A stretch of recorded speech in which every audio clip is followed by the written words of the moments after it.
Welcome to Something About Sleep. We hope you'll let our stories guide you to a nice, peaceful slumber as you learn about history and what it was like to be a human in times long since past. Now, I need to get to sleep, and if you're watching this video, chances are you do too. So, without further ado, take it away.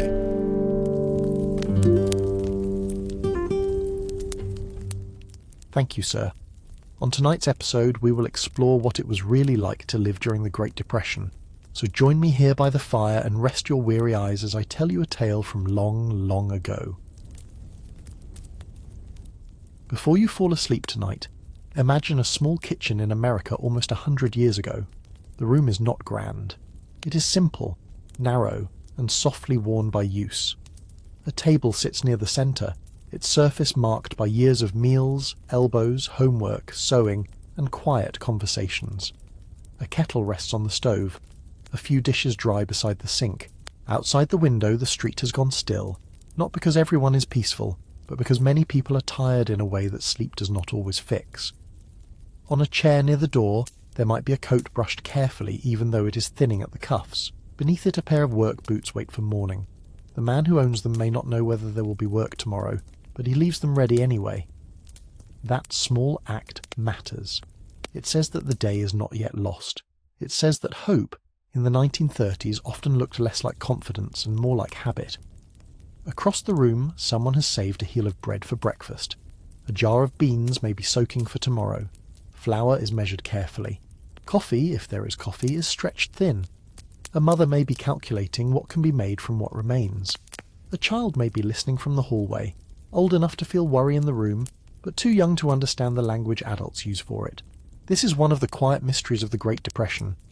We often remember it through large images: the stock market crash, the dust storms, the bread lines, the photographs of families beside cars packed with everything they owned. Those images are important.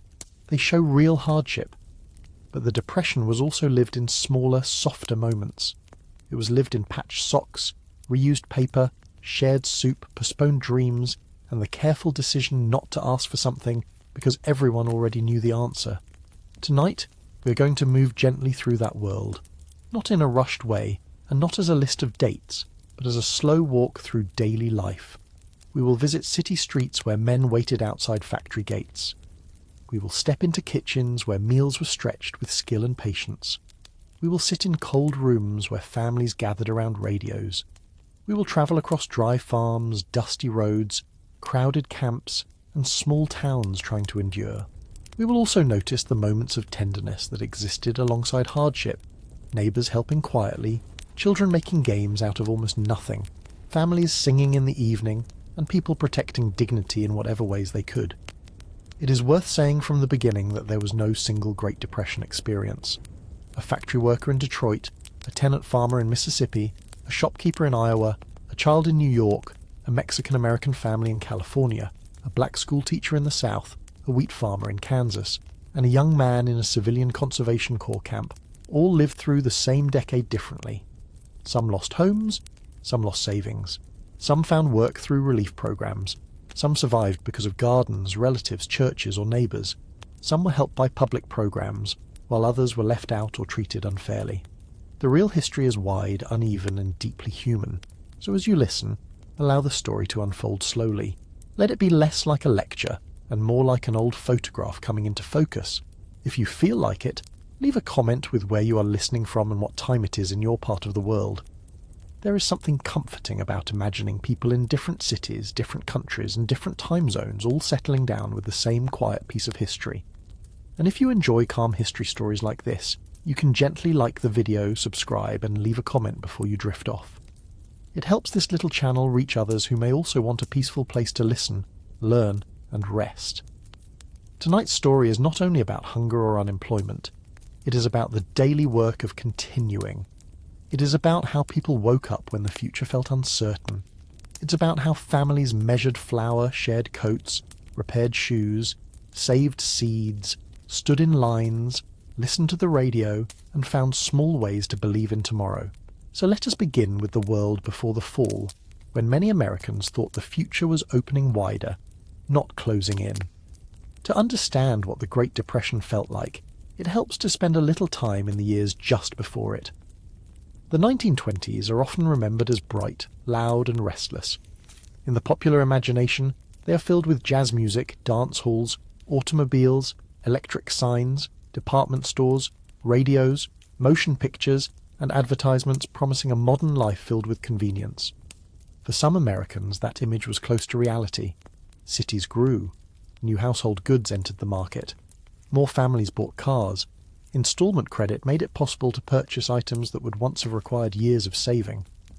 A radio in the living room or a washing machine in the kitchen could feel like proof that life was improving.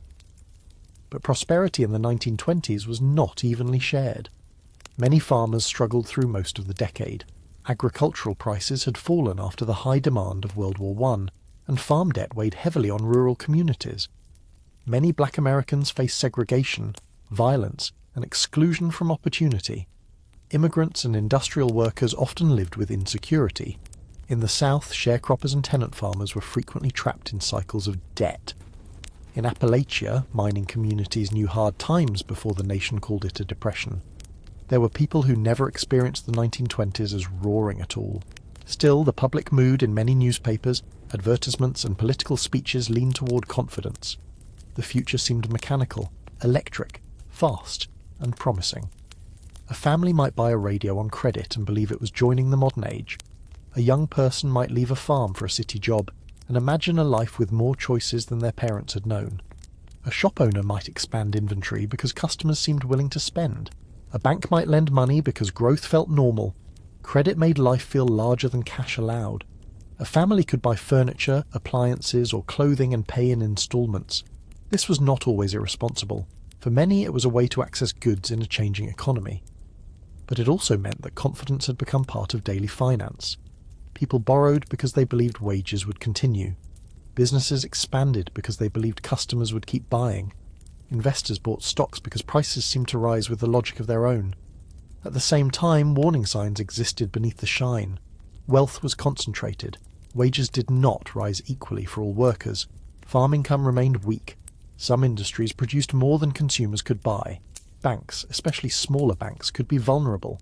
The stock market became a place of speculation, but warning signs are often easier to see afterward. At the time, many people believed that downturns were temporary and that American business would correct itself. Imagine a modest family in 1928. They are not wealthy, but they feel reasonably secure. The father works in a factory or on a railroad, perhaps as a machinist, clerk, driver, or labourer. The mother manages the household, and depending on need and opportunity, she may also sew, wash laundry, take in boarders, clean houses, teach, nurse, or work in a store. The children attend school, help with chores, and look through catalogues filled with things they would like to own. Saturday might mean errands, a picture show, a church event, a baseball game, or a visit to relatives. The household runs on routine. Wages come in, rent is paid, coal is purchased for winter, shoes are replaced when they must be. A small amount may go into savings if the family is careful. The family may not feel rich, but they feel positioned within a world that makes sense. Work leads to wages. Wages lead to food, shelter, and a few pleasures. The next year may be better than the last. Then the pattern begins to weaken. At first, the change may not feel historic. A factory reduces over time. A store has fewer customers. A farmer receives poor prices. A neighbour delays payment. A local bank grows cautious. A company lays off a small group of workers. Someone says business is slow. Someone else says it will pass. When the stock market crashed in October 1929, not every ordinary family felt it immediately. Many people did not own stocks. Wall Street could seem far away from a farm, a laundry, a coal town, a fishing village, or a small apartment above a shop.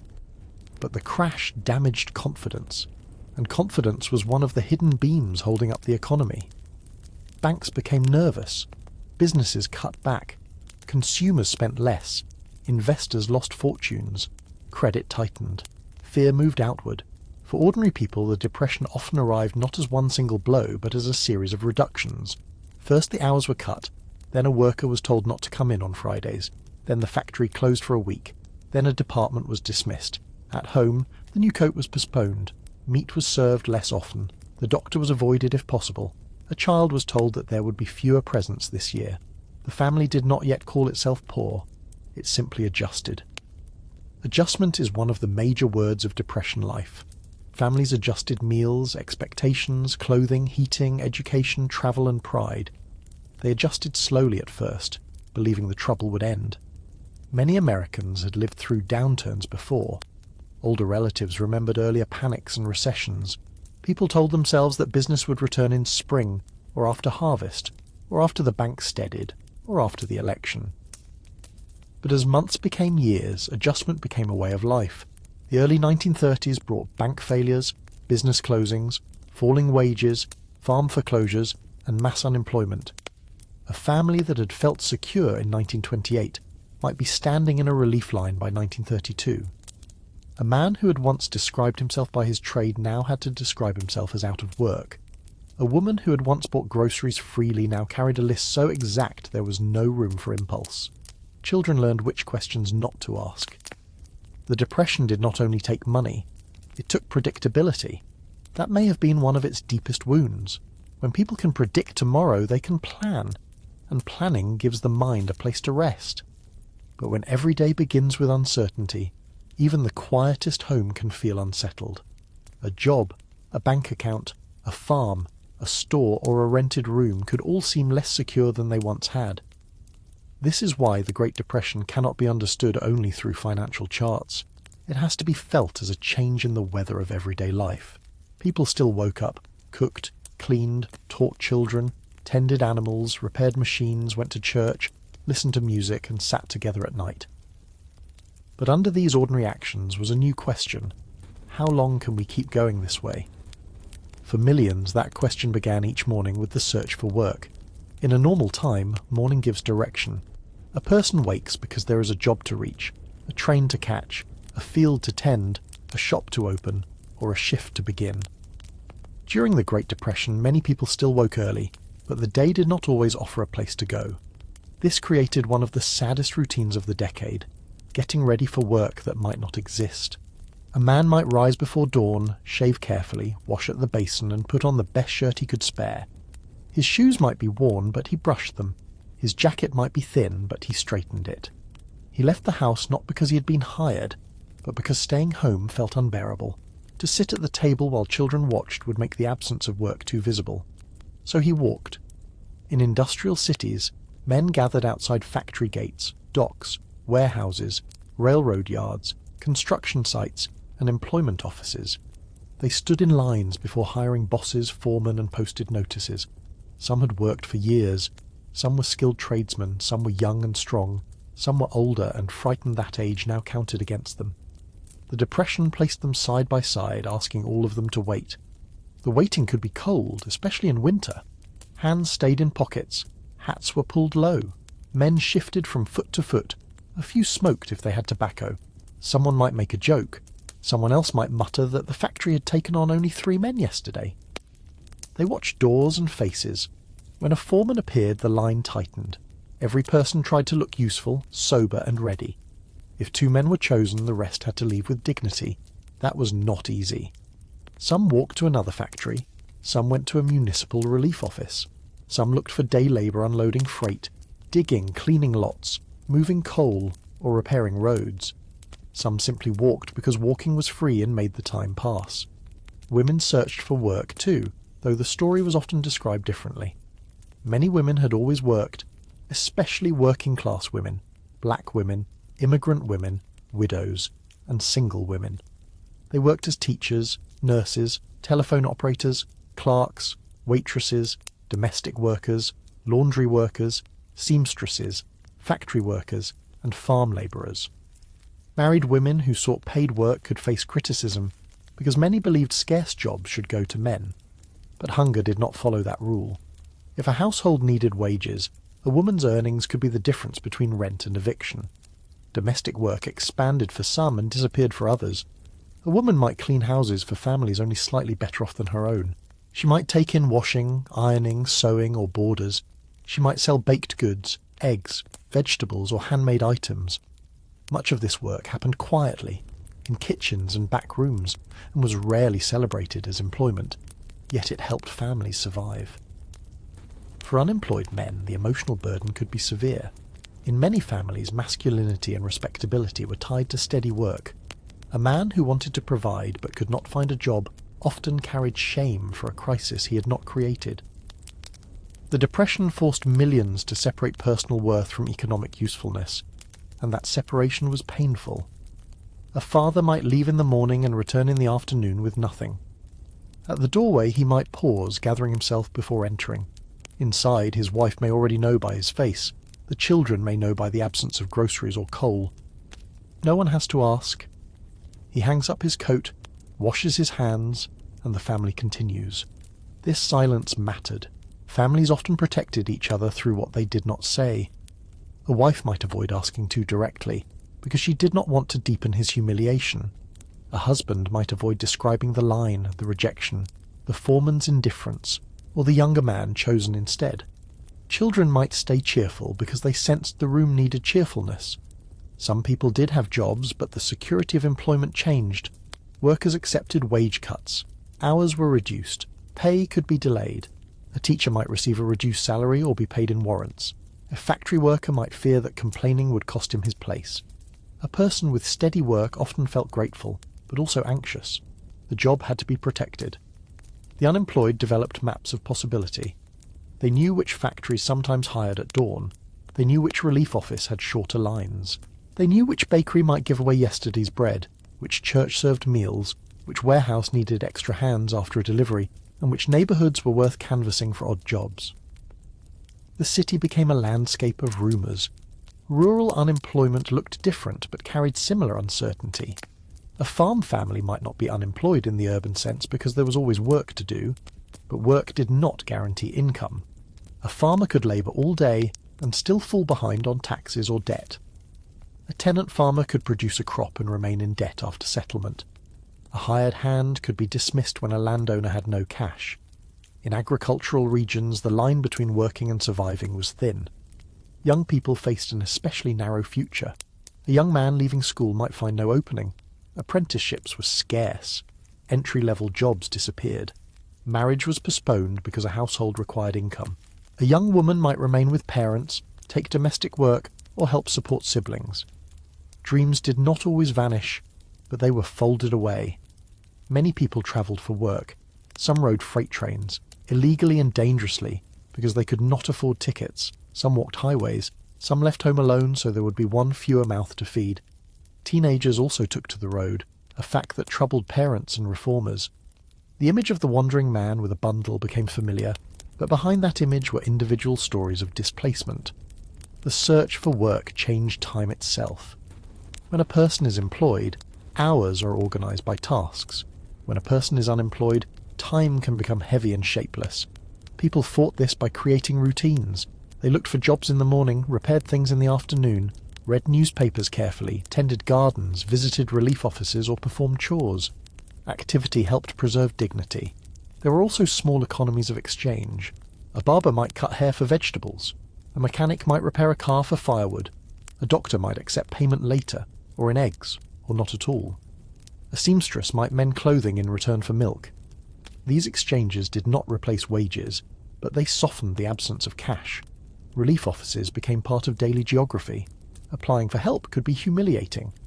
People had to answer questions about income, family size, rent, possessions, and need. Some feared being judged. Others were too hungry to care. Local systems were often overwhelmed, and before federal programs expanded, assistance depended heavily on local government, private charities, churches, and community groups. In many places there was simply not enough. Still, one day of work could change the mood of a home. Imagine a man returning with a few dollars after unloading freight or repairing a road. The amount may be small, but the emotional change is large. The family can buy flour, coal, milk, or shoe leather. The children sense relief before anyone says it. Dinner tastes different when it has been earned that day. Then morning comes again. This repeated risk of disappointment was exhausting. It required hope to leave the house. It required pride to stand in line. It required strength to return empty-handed and try again the next day. The Depression asked ordinary people to perform this emotional labour over and over, and when the door closed behind the job seeker, the home did not pause. Inside, another kind of work began, the work of making food stretch. Food during the Great Depression was not only about eating, it was about planning, thrift, memory, and imagination. The kitchen became a place where scarcity was measured and transformed. Every jar, sack, bone, peel, crumb, and leftover could have a second purpose. Waste was not simply unfortunate, it felt dangerous. A cook in the 1930s often had to think several meals ahead. If beans were cooked tonight, could the leftovers become soup tomorrow? If bread went stale, could it become pudding, stuffing, toast, or crumbs? If there was a small piece of meat, could it flavour a pot large enough for everyone? There was no single depression diet. Food depended on region, race, class, culture, season, and whether a family lived in a city, town, farm, or migrant camp. But certain foods appeared again and again because they were filling and inexpensive. Beans, potatoes, cornmeal, rice, cabbage, onions, oatmeal, bread, soup, greens, peas, carrots, apples, and whatever could be grown, gathered, traded, or preserved. Breakfast might be oatmeal, cornmeal mush, biscuits, toast, or leftovers. Coffee was common for adults, though it might be weak, reused, or stretched. Milk was not guaranteed. Eggs, if available, might be sold instead of eaten because cash was needed. A farm child might see chickens every day and still not eat eggs freely, because the eggs represented money. Lunch could be simple. A worker with a job might carry a lunch pail with cold biscuits, a sandwich, a boiled egg, an apple, or a small portion of leftovers. A child might take bread, cornbread, a potato, fruit, or nothing.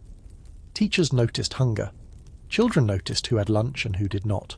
Sharing happened, but often quietly, because pride mattered. Dinner was the meal families tried hardest to protect. It might be beans simmered all day, potato soup, cabbage stew, dumplings in broth, cornbread, rice, macaroni, greens, or a casserole built from whatever was available. Meat, when present, was often used for flavour more than quantity. A ham bone, salt pork, bacon grease, or a small piece of sausage could season a large dish. Bacon grease was saved like treasure. It sat in a tin or jar near the stove and added flavour to beans, greens, potatoes, cornbread, or gravy. Bones were boiled. Vegetable scraps became stock. Sour milk could be used in baking. Lard, drippings, molasses, and cornmeal stretched calories. People did not speak of calories as commonly as we do now, but they understood fullness. Gardens were one of the great defences against hunger. Backyards, vacant lots, farm plots, and community spaces were turned into sources of food. A garden meant beans, tomatoes, onions, squash, potatoes, greens, peas, cucumbers, carrots, and herbs. It required work, but it gave a family some control. Seeds were cheaper than groceries. A successful garden could fill jars for winter. Canning and preserving were essential skills. In late summer and early autumn, kitchens grew hot with boiling water and steam. Jars were washed, filled, sealed, labelled, and stored. Tomatoes, peaches, beans, pickles, jams, applesauce relishes, and other foods lined shelves. A pantry full of jars was more than food. It was reassurance in glass. In rural homes, food production was often part of daily life. Families kept chickens, cows, pigs, gardens, orchards, and root cellars if they could. They made butter, baked bread, smoked meat, dried apples, stored potatoes, and canned vegetables. Yet rural food security could be deceptive. A farm family might have food on the table and still lack cash for taxes, medicine, school supplies, or debt payments. They could be food poor in one season and cash poor all year. City families depended more directly on wages, relief, credit, and careful shopping. They bought day-old bread, cheaper cuts, bruised produce, broken crackers, or food near closing time. A mother might know which grocer was kind, which market had scraps, and which butcher would save bones. Store credit could be life-saving, but it also created anxiety. The grocer's ledger became a record of need. Soup kitchens and bread lines became famous symbols because they were so visible. People waited for meals in public, often in cold weather. A bowl of soup, bread, and coffee could be the day's anchor. For some, standing in line was humiliating. For others, it was simply necessary. Hunger has a way of changing the meaning of pride. Children felt food insecurity even when adults tried to hide it. They noticed when portions were smaller, They noticed when a parent said, "I ate earlier," or "I'm not very hungry," too many times. They noticed when treats disappeared. They noticed the difference between a normal supper and a stretch supper. Still, Depression kitchens were not without pleasure. A warm biscuit could comfort a child. A pie made from windfall apples could brighten a week. Popcorn on the stove could feel festive. Fresh tomatoes in summer, cornbread with molasses, a jar of jam, a rare chicken dinner, or a birthday cake made from saved ingredients could become treasured memories. Holidays required creativity. Christmas might bring homemade gifts and simple food. Thanksgiving might be smaller than before. A family might decorate with paper, popcorn strings, evergreen branches, or whatever could be found. The meal mattered, but the ritual mattered too. Ritual said that the family was still a family, even when money failed. Cultural traditions shaped meals. Italian-American families stretched pasta, beans, tomatoes, bread, and soups. Jewish families adapted familiar dishes to limited means. Mexican and Mexican-American families made tortillas, beans, rice, stews, and garden foods where possible. Black Southern families drew on long traditions of greens, cornbread, beans, sweet potatoes, pork flavorings, and community cooking, though discrimination and poverty made access uneven. Immigrant foodways did not disappear under hardship. They adapted. Cookbooks, newspapers, extension services, and women's magazines offered recipes for economy meals. Some advice was useful. Some was unrealistic for families with almost nothing. There is a difference between saving money and having no money. A recipe that assumes flour, milk, eggs, and a stove may still be out of reach for someone sleeping in a car or living in a shack. Migrant families cooked wherever they could. Roadside fires, camp stoves, outdoor kitchens, shared facilities, or tin cans over flame. Food had to travel. Pots were few. Water was precious. A meal might be eaten beside a car after a long day looking for work. The setting was temporary, but the act of cooking still created a small centre of home. The kitchen also carried emotional labour. The person responsible for meals had to manage disappointment. A child asking for more when there was no more created a pain that does not fit easily into history books. A cook had to make scarcity feel normal, or at least survivable. This required skill, patience, and sometimes quiet sacrifice. At night, after the dishes were washed, the kitchen did not stop working. Beans might be set to soak. Bread dough might rest under a cloth. Ashes might be banked in the stove. A shopping list might be written and rewritten. A mother might count coins. A father might wonder whether tomorrow would bring wages. The room held both worry and care. Food is intimate. It enters the body. It shapes memory. That is why so many people who lived through the Depression remembered meals decades later. They remembered what they ate, what they missed, what they saved, and what they promised themselves they would never waste again. From the kitchen, the Depression spread into every corner of the house. Closets, bedrooms, coal bins, windows, beds, and the little drawers where people saved anything that might be useful someday. Home during the Great Depression could feel like safety, but it could also feel fragile. A family might have a roof overhead, but that roof depended on rent, mortgage payments, taxes, repairs, fuel, and sometimes the patience of a landlord or bank. Housing insecurity was a constant fear. One missed payment might be manageable. Several could become a crisis. A knock at the door could mean a neighbour, a bill collector, a landlord, a relief worker, or news no one wanted. In cities, families crowded together. Relatives moved in to share expenses. A spare room became a rented room. A parlour became a sleeping space. Children shared beds. Boarders were taken in for cash, meals, or help with rent. Privacy became less important than survival. A home might contain grandparents, parents, children, cousins, and unrelated boarders all under one roof. This crowding changed daily life. The kitchen was busier, wash days were harder, arguments had less space to cool, illness spread more easily. Yet crowding also meant shared labour. A grandmother watched children.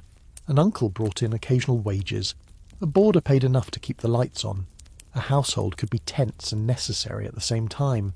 In rural areas, home might be a farmhouse, tenant cabin, sharecropper's house, or small structure built and repaired over years. Some were sturdy and beloved, others were drafty, cold, and poorly insulated. The distance between comfort and discomfort could be measured in firewood, coal, window glass, blankets, and shoes. Heating was one of winter's great concerns. Coal, wood, oil, or gas cost money or labour. Families often heated only part of a home. Doors were closed to unused rooms, people gathered near stoves, children dressed in layers indoors. Coats, sweaters, shawls and blankets became part of evening life. A bedroom could be icy, and getting into bed required courage. A stove was not just an appliance, it was the heart of the room. It cooked food, heated water, warmed hands, dried clothes, and gathered family members. It needed tending. Ashes had to be removed, fuel had to be carried, fire had to be coaxed alive in the morning and banked at night. The first person awake in winter performed an act of service by bringing heat back into the day. Fuel could be scavenged. People gathered scrapwood, fallen branches, discarded crates, cardboard, coal fallen near rail lines, or anything that could safely burn.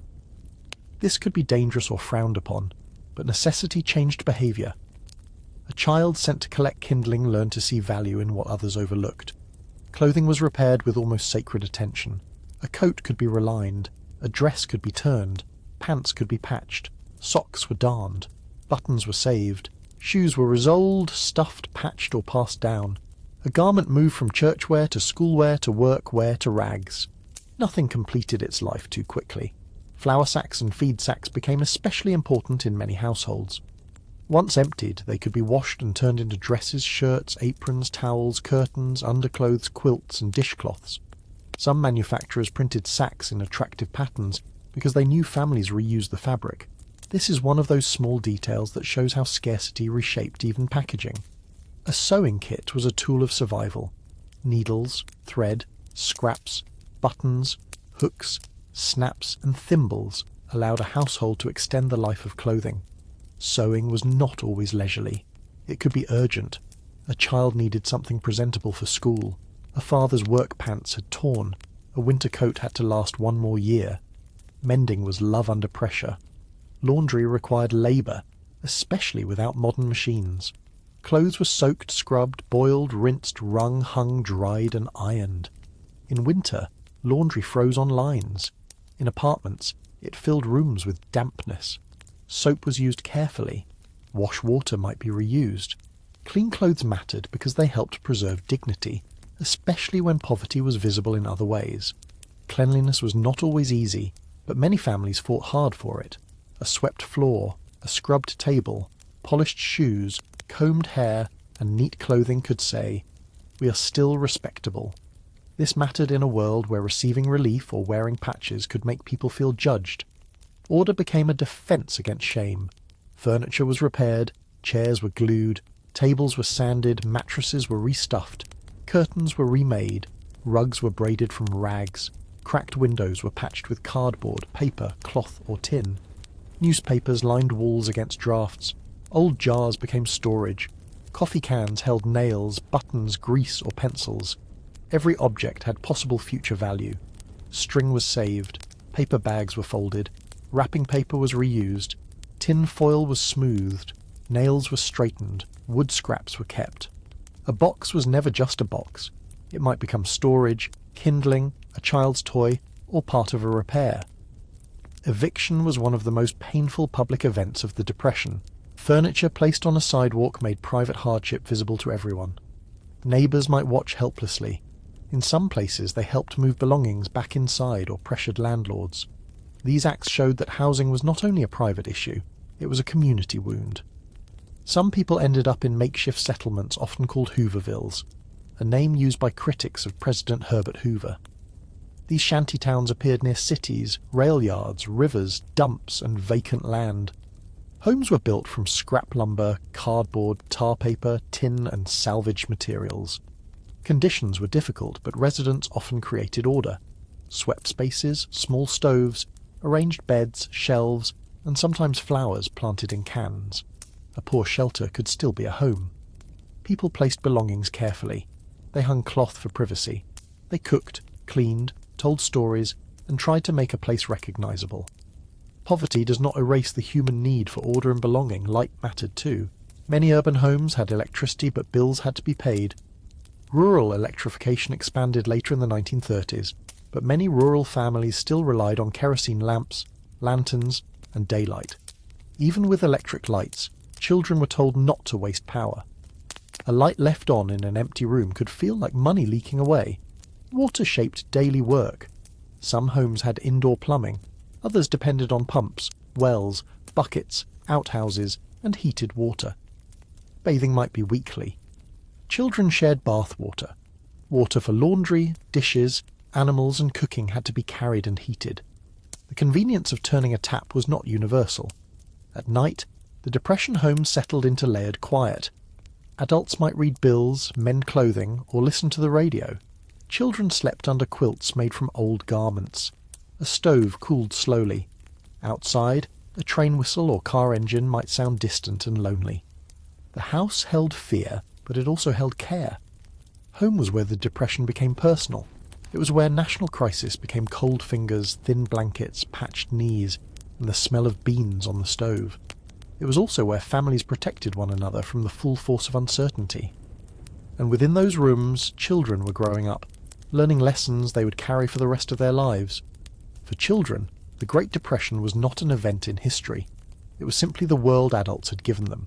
They did not need to understand the stock market or banking systems to know something was wrong. They heard voices lower when bills were discussed. They noticed when food was stretched. They saw parents pause before answering requests. They understood that shoes, coats, pencils, and lunch were not guaranteed in the way they might have seen before. But children are remarkably adaptable.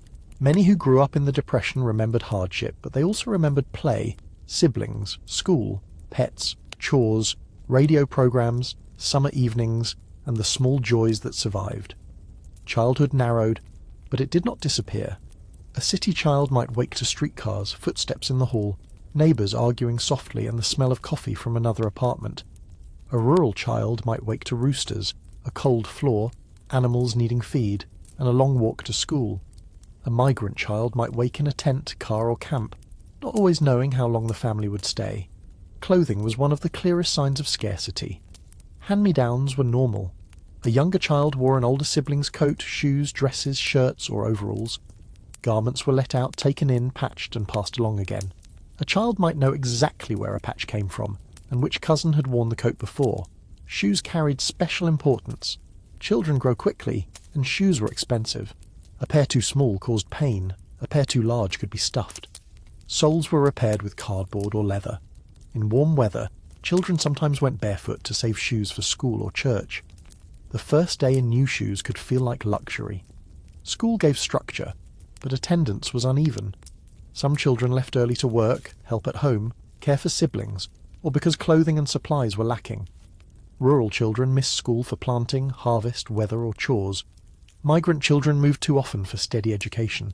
A child might repeat lessons, fall behind, or learn more from road life than from textbooks. Teachers saw hardship up close. They noticed hungry children, tired children, children without coats, children who could not see the board because glasses were too expensive, children who came without lunch. Many teachers quietly provided pencils, paper, food, or clothing when they could. Some were underpaid or paid late themselves, yet continued because the school was a pillar of community life. In a one-room rural schoolhouse, children of different ages learned together. A stove warmed the room in winter.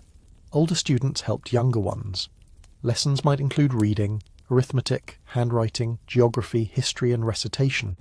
Children brought lunches wrapped in cloth or paper, biscuits, cornbread, apples, potatoes, eggs, or leftovers. The room smelled of chalk, wood smoke, damp wool, and lunch pails. City schools were larger and often crowded. They offered more grades, more teachers, and sometimes more programs, but they also reflected urban poverty. A child might walk past closed shops and unemployed men on the way to class. School could be a refuge from worry, but also a place where poverty was compared. Play required little money. Children made toys from scraps: rag dolls, wooden cars, slingshots, kites, stick horses, paper boats, bottle cap games, and balls made from rags. They played marbles, jacks, hopscotch, tag, hide and seek, baseball, jump rope, kick the can, and endless invented games. A vacant lot could become a kingdom. A ditch could become a river. A cardboard box could become a house, train, fort, or stage. Children also worked. They delivered newspapers, shined shoes, collected bottles, gathered coal, picked crops, watched younger siblings, carried water, fed animals, weeded gardens, washed dishes, chopped kindling, or ran errands. In many families, childhood responsibility was not new, but the Depression made it more necessary. Farm children worked especially hard. Before school, they might milk cows, gather eggs, feed chickens, bring in wood, or help with chores. After school, more work waited. Harvest seasons could consume entire families. A child might be proud of contributing, tired from labour, and still eager to play when the chance came. Health was a constant concern. Doctor visits cost money, dentists were delayed, glasses were postponed, home remedies were common. A mother might treat coughs with steam, honey, poultices, or advice from relatives. Illness could frighten families because it meant both suffering and expense. Children often learned to endure discomfort quietly. Despite this, there were moments of wonder. A radio serial could light up a child's imagination. A library book could carry them far away. A Saturday movie matinee could feel like a miracle. Fireflies in a jar, swimming in a creek, snow on a poor yard, a new pencil, a piece of candy, or a warm biscuit with molasses could become unforgettable. Birthdays and holidays were modest. Gifts might be handmade. A doll sewn from scraps, a carved toy, a repaired bicycle, a knitted scarf, a book passed down, a small cake, a song. Children sometimes understood the effort behind these gifts more than adults realized. A handmade thing could carry more tenderness than anything from a store. Catalogues were dream books. Children turned pages filled with toys, clothes, bicycles, skates, trains, dolls, and games. They circled wishes that might never be fulfilled. Adults also looked at catalogues, imagining appliances, coats, tools, or furniture. A catalogue showed abundance at a time when abundance was distant. Children absorbed the emotional weather of their homes. Some became careful and quiet, reluctant to ask for anything. Others acted out under stress. Some learned humour as a survival skill. Some became protective of parents. Many developed a lifelong sensitivity to waste and insecurity.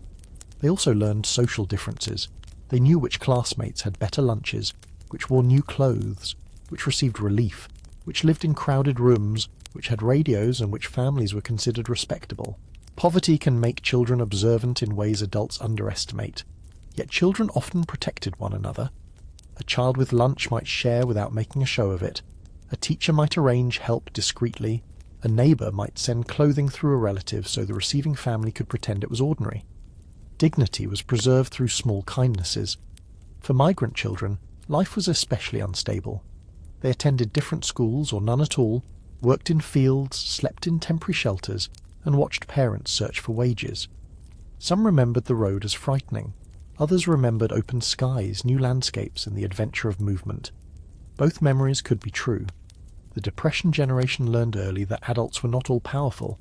They saw fathers unable to find work, mothers making impossible budgets, teachers buying supplies with their own money, neighbours sharing when they had little, and officials who could either help or humiliate. These lessons shaped their understanding of the world. Many Depression children grew into adults who valued security intensely. They saved money, reused things, stocked pantries, avoided debt, or worked steadily without complaint. Others wanted their own children to experience the abundance they had missed. The hardship of childhood echoed across generations. But in the middle of the 1930s, they were simply children. They ran through alleys, fields, schoolyards, and camps. They argued with siblings. They laughed at radio jokes. They chased balls, dogs, and each other. They learned to read, count, sew, weed, sing, and wait. They went to sleep under quilts while adults whispered in the next room. The Depression shaped them, but it did not own all of them. Their world contained fear, but also play. It contained hunger, but also sweetness. It contained responsibility, but also imagination. And much of the responsibility for holding families together fell on the adults whose labour was often least visible. The Great Depression is often pictured through unemployed men standing in lines. That image is important, but it is incomplete. Inside homes, boarding houses, kitchens, sewing rooms, schools, hospitals, farms, and relief offices, women carried an enormous part of the burden. Some of this labour was paid. Much of it was not. Nearly all of it mattered.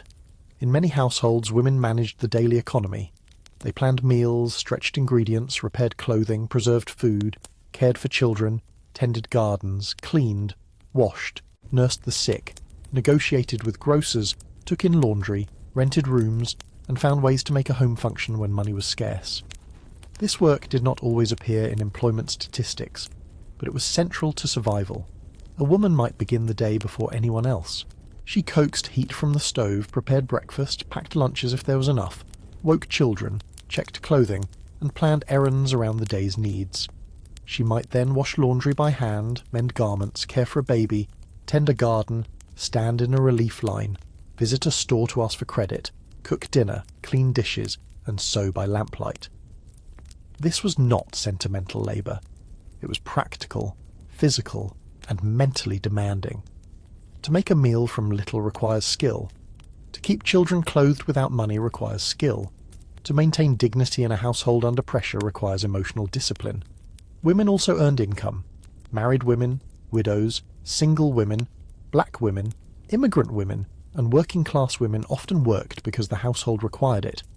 They cleaned houses, cooked, sewed, washed laundry, taught school, nursed patients, operated telephones, clerked in stores, worked in factories, took in boarders, sold food, or laboured in fields. Yet public attitudes could be harsh.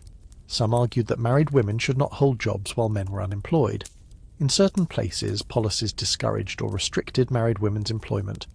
But this criticism often ignored economic reality. A wife's wages might be the only steady income. A husband's unemployment did not make children less hungry.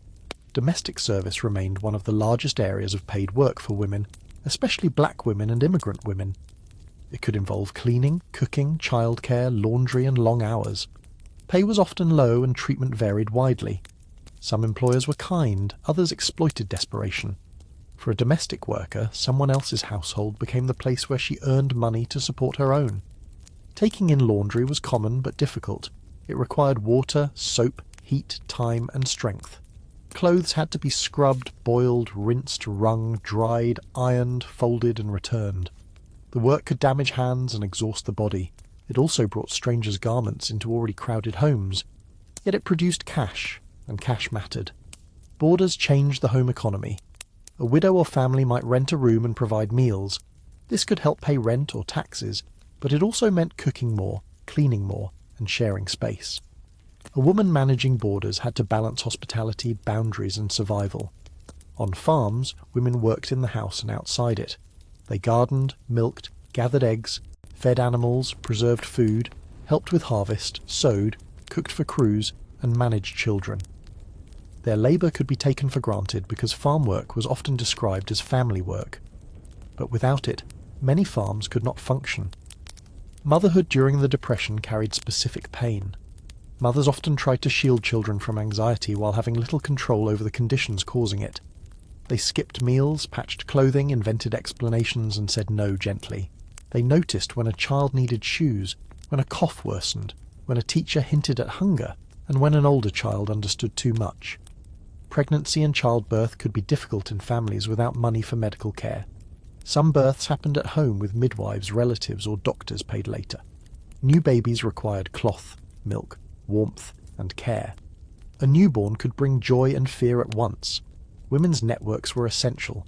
Through churches, sewing circles, neighbours, schools, kinship, and clubs, women shared information and resources.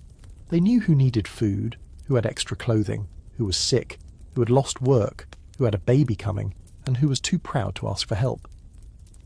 Aid often moved quietly through these networks. A basket left at a door, a dress passed along as if it was simply no longer needed, a jar of soup delivered with the phrase, "I made too much." These gestures preserved dignity. Women often understood that how help was given mattered almost as much as the help itself.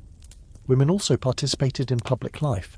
Some organised relief efforts, advocated for schools, joined labour movements, supported unions, wrote letters, worked in New Deal programmes, and served in local organisations.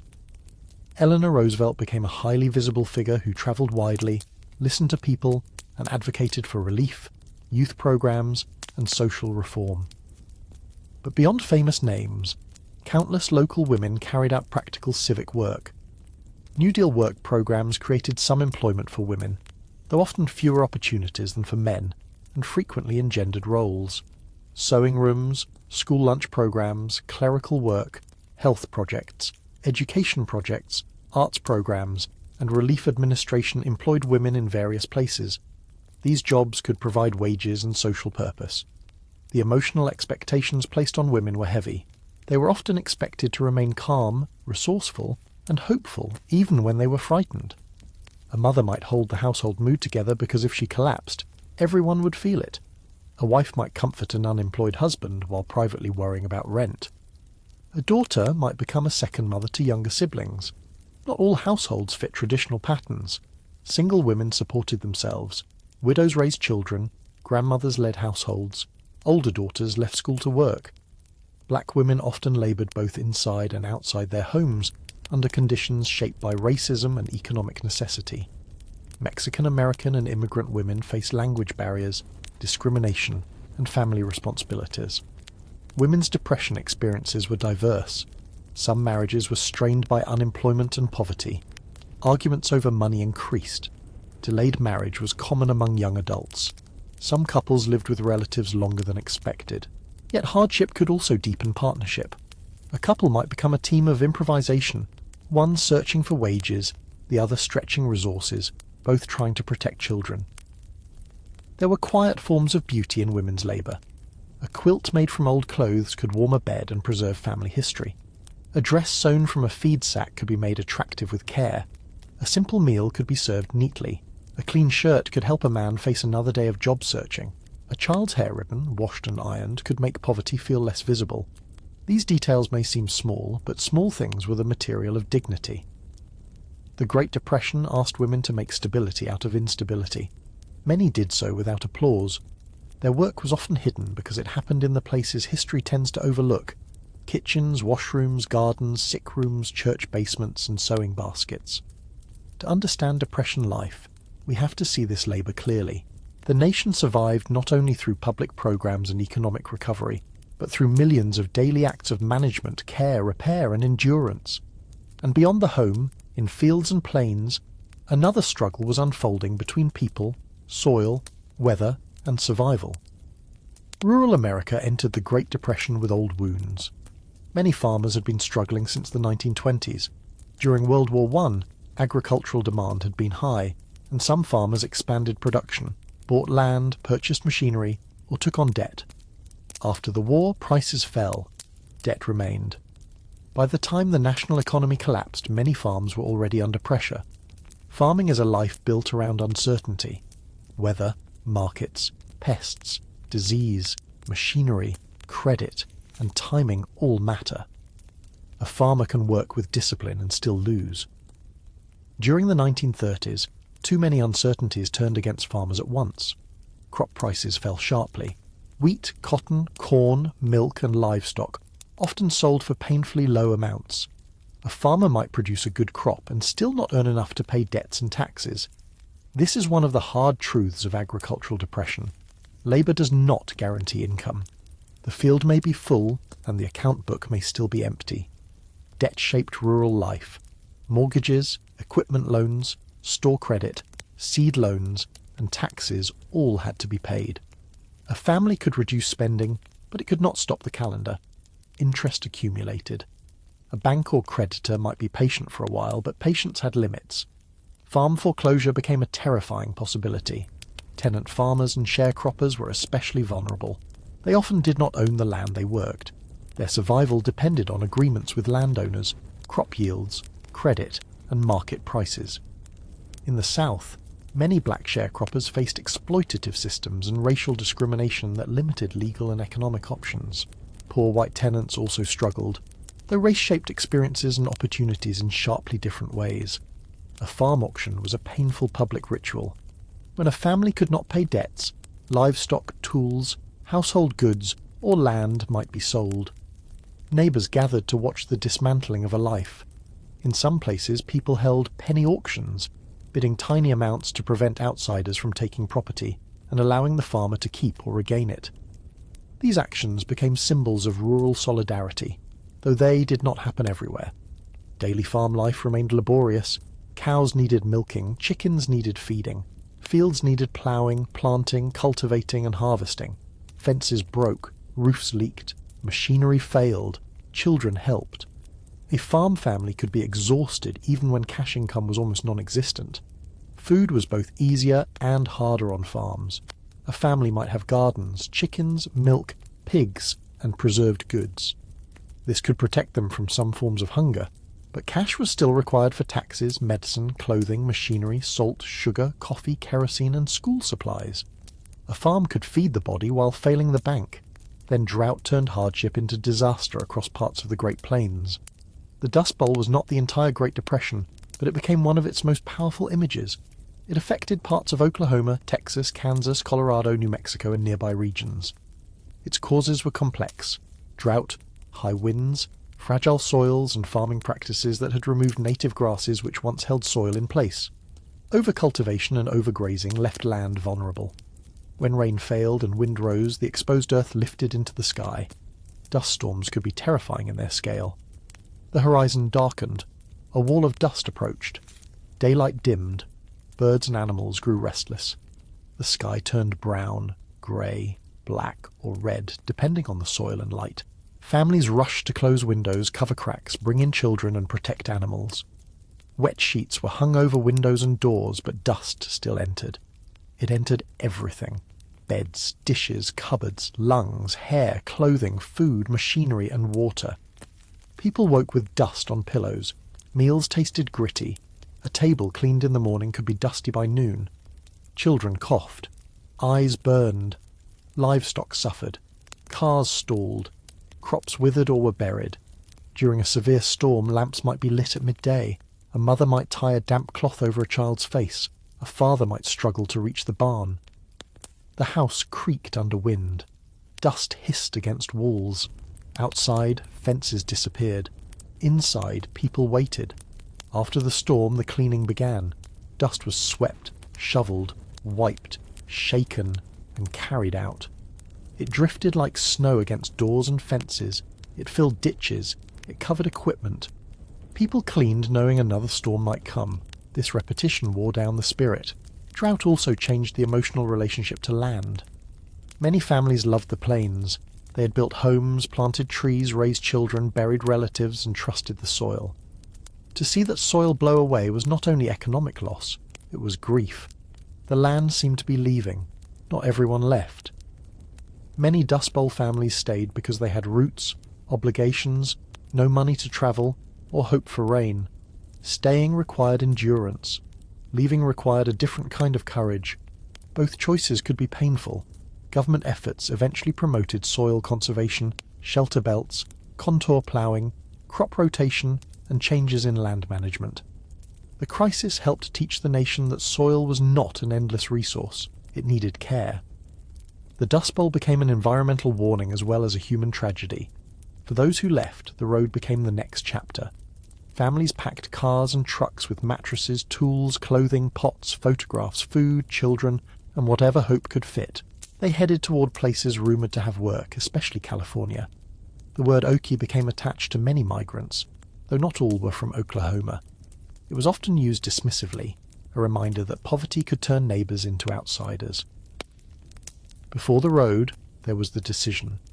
Imagine a family sitting at a table after another dust storm. The children are asleep. The father says the crop is gone. The mother looks at the jars left in the pantry. A letter from a cousin says there might be work out west. They do not know whether to trust it. They do not know whether the car will make it. They do not know whether leaving means survival or humiliation. They only know that staying has become harder. The Depression in rural America was not only a financial crisis. It was a crisis of land, weather, debt, tradition, and belonging. It tested the belief that hard work, patience, and faith in the soil would be enough. Often they were not enough. And so, with fields behind them and uncertainty ahead, many families turned toward the road.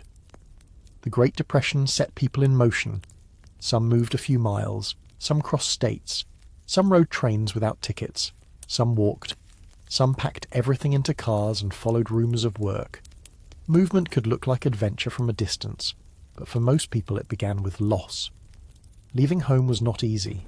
Home meant more than a building. It meant neighbours, graves, churches, schools, familiar roads, trees planted years before, and memories of better seasons. To leave was to admit that the old life could no longer support the family. It meant choosing what to carry and what to abandon. A family car became a rolling household. Mattresses were tied to the roof. Pots, pans, blankets, tools, clothing, jars and boxes were wedged wherever they fit. Children sat among belongings. A spare tyre, if there was one, was precious. Gas money determined distance. A breakdown could stop the journey completely. Roadside camps appeared along highways, near rivers, outside towns and close to agricultural areas. Families cooked outdoors, washed clothes in streams or shared basins, and slept in tents, cars or makeshift shelters. Smoke rose from small fires in the evening. Children ran between campsites. Adults exchanged information about jobs, police, growers, wages, weather, and roads. For Dust Bowl migrants heading west, California often represented hope. The state's orchards and fields seemed to promise work. Peaches, grapes, cotton, lettuce, peas, citrus, and other crops. Flyers and rumours sometimes made conditions sound better than they were. When many migrants arrived, they found an oversupply of labour. Too many workers meant low wages and fierce competition. Agricultural work was seasonal and uncertain. A family might pick one crop for a short period, then move again. The day began early. Workers bent over fields, climbed ladders, filled sacks, or packed produce. Payment might be by the piece, making speed essential. Children sometimes worked too, especially when family earnings depended on every hand. Living conditions varied, but many migrant camps were poor. Sanitation could be inadequate, clean water might be limited, illness spread easily, privacy was scarce. A family that had once owned or rented a home might now live in a tent or car, cooking over a fire and waiting for the next harvest. Some government migrant camps attempted to provide better conditions, including sanitation, organised spaces and community structures. Not everyone had access to them, and they did not solve the larger problem of low wages and unstable work. But for some families they offered relief and dignity. Migrants often faced hostility. Local communities worried about jobs, relief costs, disease, crime, or cultural difference.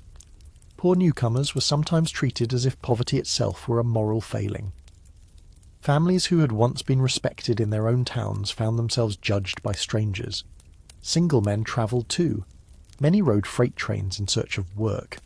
The life of the hobo has sometimes been romanticised, but it could be cold, hungry, dangerous and lonely. Men slept in boxcars, under bridges, in fields, or in informal camps near rail lines. They shared information about towns, jobs, police, and places where food might be found. Railroad police could be harsh. Accidents were common. A moving train was dangerous. Weather offered little mercy. Yet the rails were a transportation network for people without money. A freight train could carry a man toward harvest work, construction, a rumour, or simply away from a place where nothing remained. Teenagers also took to the road. Some left because there was not enough food at home. Some wanted adventure. Some hoped to find work and send money back. Parents worried about them, often with good reason. Youth on the road faced hunger, exploitation, injury and arrest. But staying home with no prospects could also feel impossible. Women on the road faced particular vulnerability. A mother travelling with children had to secure food, water, safety, washing and shelter under unstable conditions. A woman travelling alone had to navigate danger and judgment. Women's work continued even in motion, cooking, cleaning, tending children, preserving order, and keeping morale alive. The road changed family life. In a house, each person has routines and corners. In a car or camp, everyone's discomfort is shared. Children become restless. Adults grow tense. Privacy disappears. Yet the family also becomes intensely connected. They watch the same landscape, sleep under the same sky, and depend on one another completely. Food on the road was basic. Beans, bread, coffee, canned goods, fruit, potatoes, and whatever could be bought cheaply, gathered, or earned. A roadside meal might be cooked in a blackened pot while cars passed. The smell of smoke, dust, and boiling coffee became part of migration memory. Water mattered constantly. Where could it be found? Was it clean? Could clothes be washed? Could children bathe? Could the radiator be filled? A simple pump or stream could feel like a gift. Migration was not only a Dust Bowl story. Black Americans continued to move within and out of the South, seeking safety and work despite discrimination in northern and western cities. Mexican and Mexican-American families faced severe hardship and, in many places, repatriation campaigns that pressured or forced people to leave the United States, including some US citizens. Immigrant communities navigated job loss, prejudice, and changing enforcement.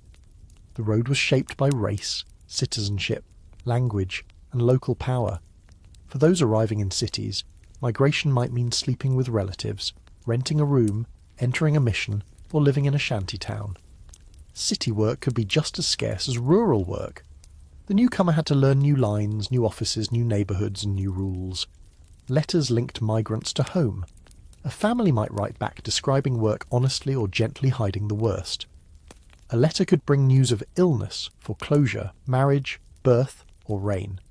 It could also invite others to come, sometimes creating chains of migration. At evening, a migrant camp could become surprisingly calm. Work was done or unsuccessfully sought. Fires burned low. Someone repaired a tyre. Someone washed a child's face. Someone played music. People talked softly in accents from many places. Above them, the sky was wide. Tomorrow might bring work, or it might not. Migration during the Great Depression was a search for a place where effort might matter again. People were not simply drifting. They were trying to reattach themselves to possibility. Some succeeded. Some returned home. Some spent years moving from crop to crop, job to job, camp to camp. The road did not promise rescue. It only promised that somewhere ahead might be different. And sometimes, after a long day of uncertainty, difference came through a radio signal, a song, a movie, or a shared laugh. Even in the hardest times, people needed more than survival. They needed laughter, music, stories, sports, sermons, jokes, dances, gossip, and dreams. The Great Depression was filled with hardship, but it was also filled with sound. Radios hummed in living rooms. Church choirs sang on Sundays. Movie theatres filled with people seeking 2 hours somewhere else. Children listened to adventure serials. Adults followed news, comedy, baseball, and music. Entertainment was not a luxury in the shallow sense. It was a form of rest. It gave people relief from constant calculation.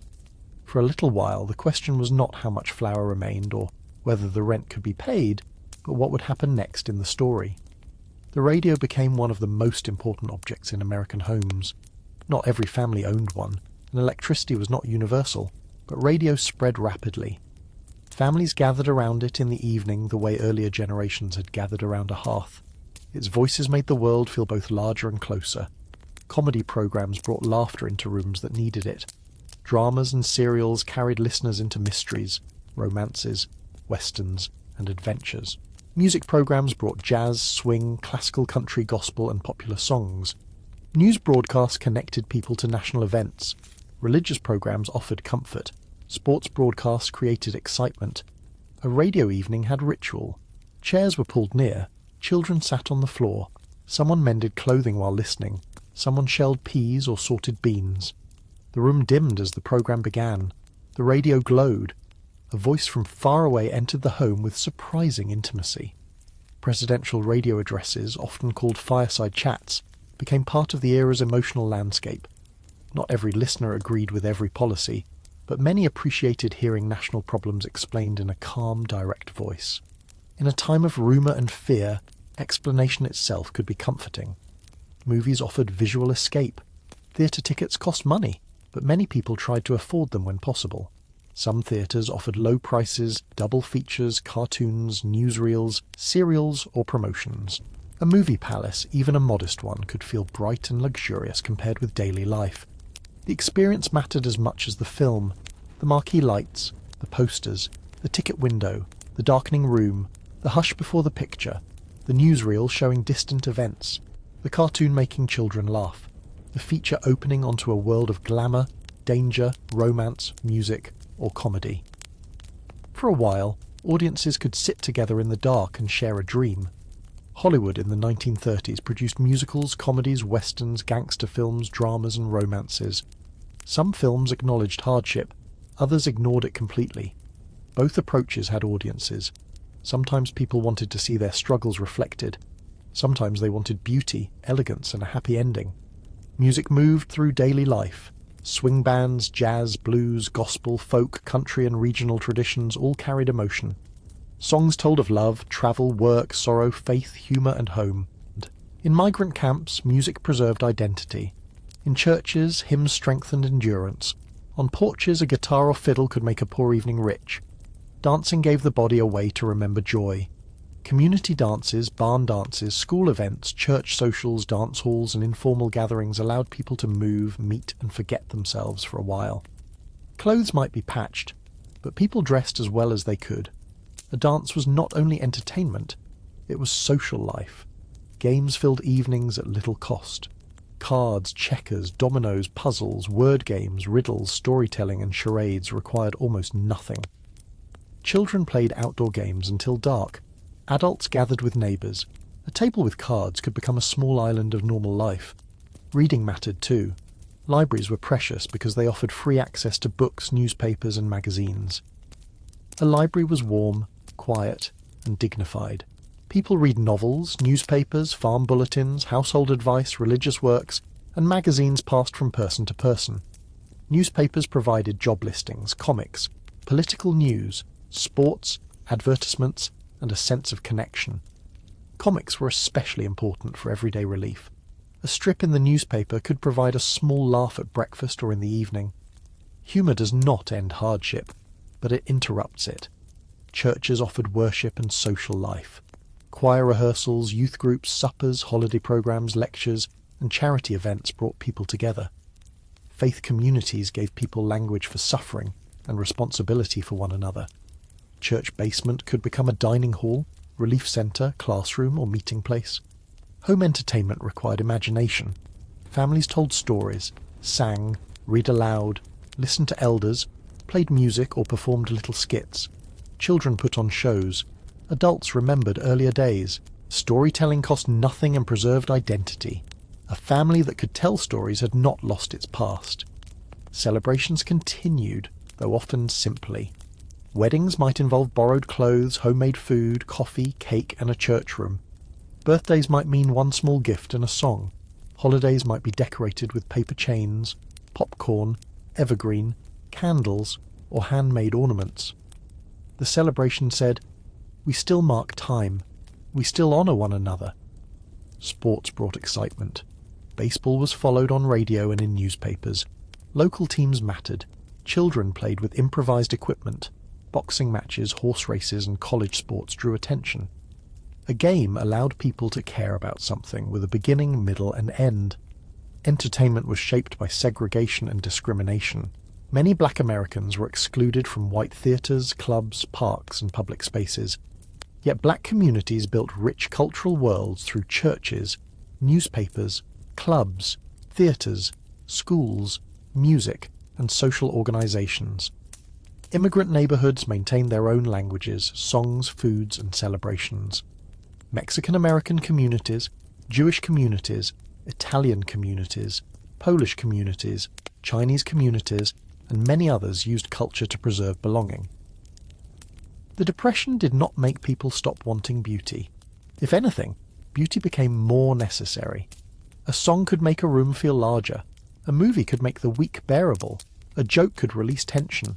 A dance could remind a person that the body was alive for more than labour and worry.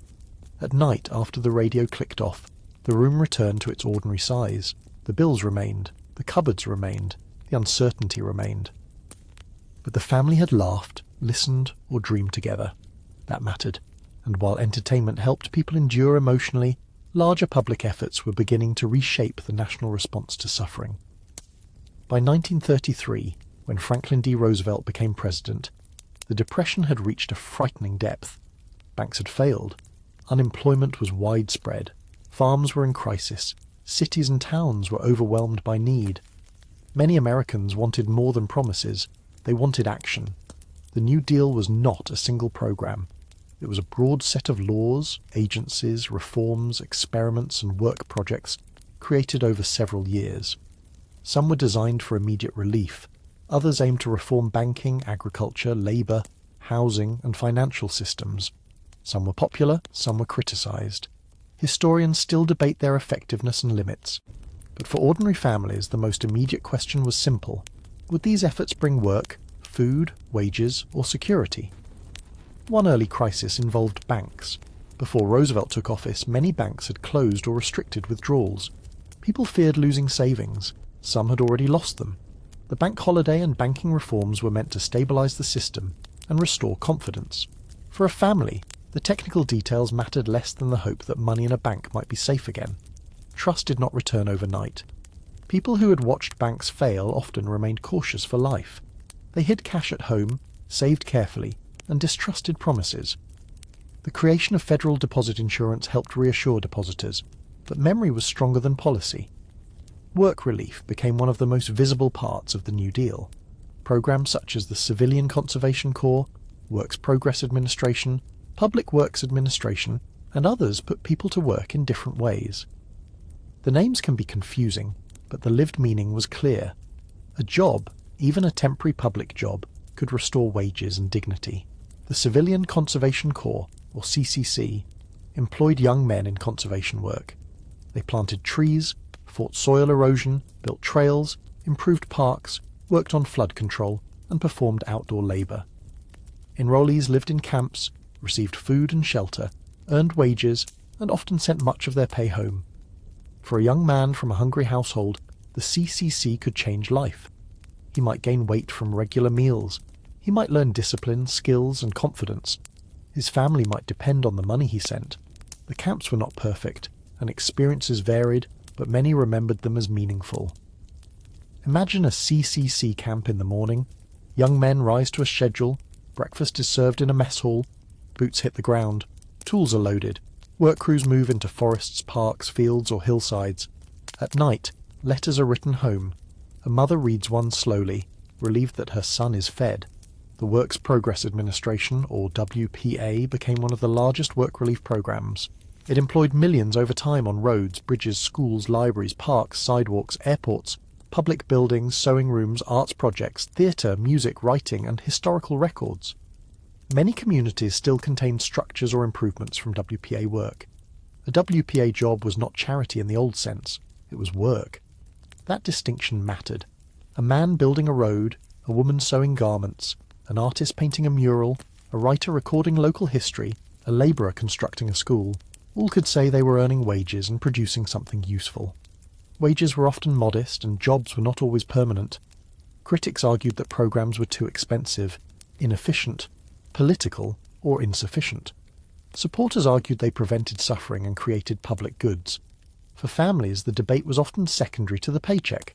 A paycheck meant coal, rent, shoes, and food. New Deal programs also affected farmers. Agricultural policies attempted to raise prices and stabilise production, though effects were uneven. Some landowners benefited more than tenant farmers and sharecroppers. In some cases, vulnerable workers were displaced. This is why the New Deal must be understood with balance. It helped many people, but it did not help everyone equally. Soil conservation became important in response to the Dust Bowl. Programs encouraged planting trees, reducing erosion, changing ploughing methods, and protecting land. The idea that government might help manage environmental recovery became part of the decade's legacy. The Social Security Act of 1935 marked a major shift in public responsibility for old age, unemployment, and dependent children. Benefits developed over time and did not immediately solve hardship, but the law created a structure that would shape American life for generations. Labour organising also grew during the 1930s. Workers in major industries sought better wages, hours, and conditions. Unions gained strength, sometimes after difficult conflict. For ordinary workers, labour rights were not abstract. They concerned pay envelopes, safety, respect, and the ability to plan a life.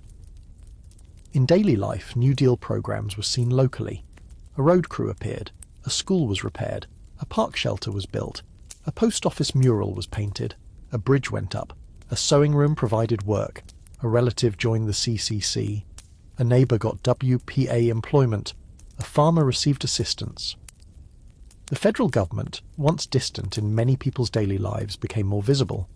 The New Deal did not end the Depression immediately. Recovery was uneven, and unemployment remained a serious problem through much of the decade. The downturn of 1937 and 1938 showed how fragile recovery could be. Full employment would come with World War II mobilisation, though that brought its own enormous human cost. But the New Deal changed expectations about what government could do during national crisis. For a household, work relief could change the atmosphere. A father who had waited in lines now had a place to report. A mother working in a sewing project brought wages home. A son in a CCC camp sent money.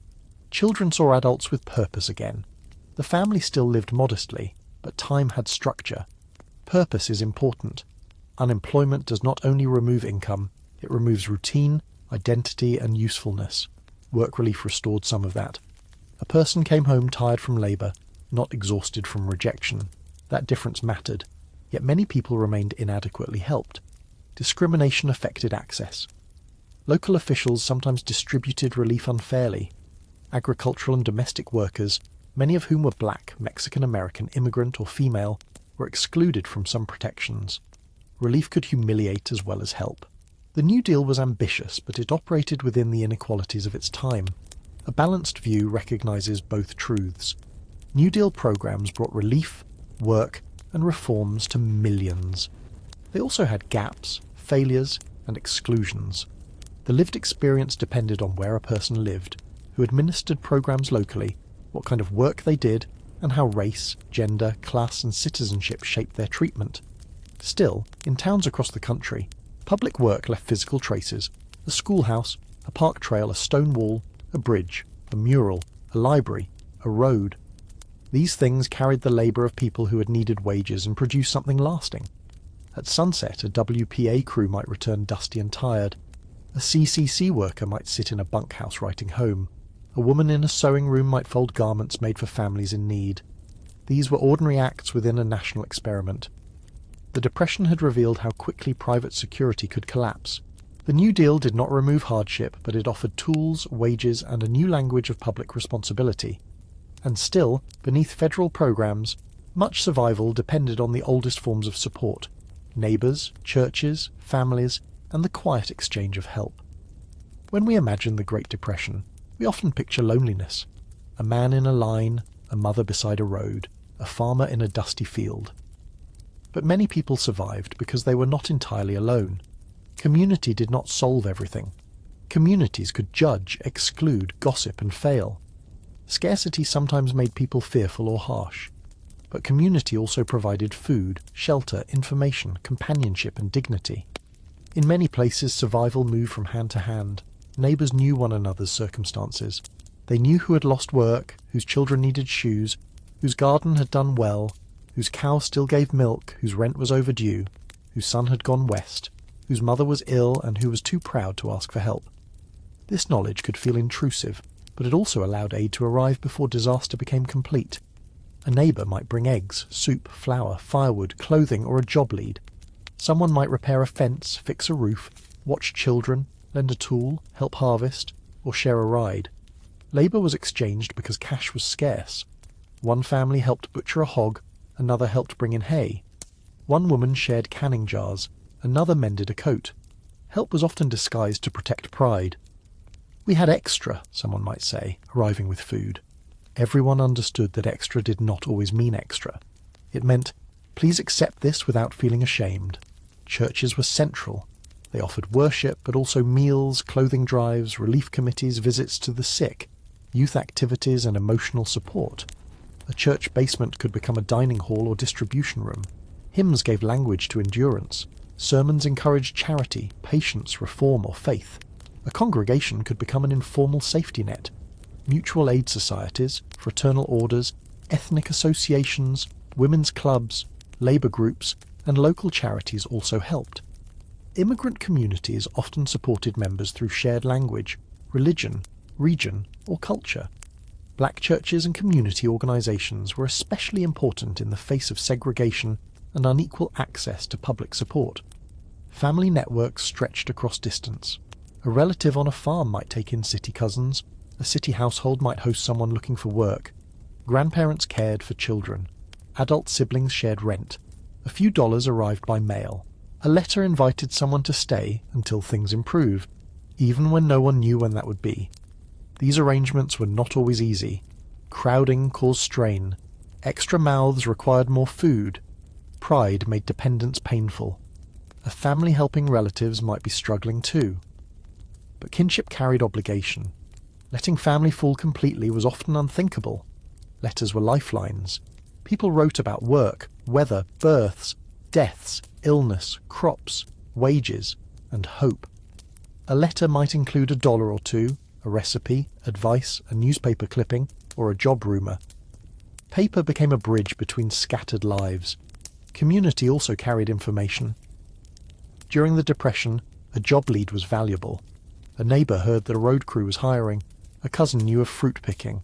A church member heard of a factory reopening. A grocer knew a family needed washing done. Information moved through porches, church steps, stores, schools, and relief lines. Store credit was another form of trust. A grocer who knew a family might allow purchases on account. The ledger recorded debt, but also relationship. Small merchants often struggled themselves. Extending credit could threaten their survival, yet many did it because customers were neighbours. Doctors, dentists, and midwives sometimes accepted delayed payment, barter, or produce. A doctor might be paid with chickens, eggs, firewood, or nothing at all. Not every professional could afford such generosity, but many communities depended on flexible arrangements. Schools became centres of care. Teachers saw which children were hungry or cold. Parent groups, churches, and local organisations collected clothing or food. A school programme or play brought people together. Education offered continuity when other parts of life felt unstable. There were also tensions. Relief recipients could be judged. Migrants could be resented. Racial minorities and immigrants often faced discrimination. Communities sometimes protected their own narrowly, excluding those seen as outsiders. Scarcity can make generosity shine, but it can also make fear louder. The Depression did not make people uniformly kind. Some landlords evicted quickly, others waited. Some employers exploited desperation, others kept workers as long as possible. Some officials distributed aid fairly, others favoured certain groups. Some neighbours helped quietly, others gossiped. Hard times revealed character in many directions. Women often held informal aid networks together. Through church circles, sewing groups, school relationships, and kinship, they tracked needs and moved help discreetly. They knew whose baby was coming, who needed coal, who had no winter coat, who was ill, and who would be embarrassed by direct charity. Men formed networks through workplaces, unions, lodges, relief lines, barbershops, and job searches.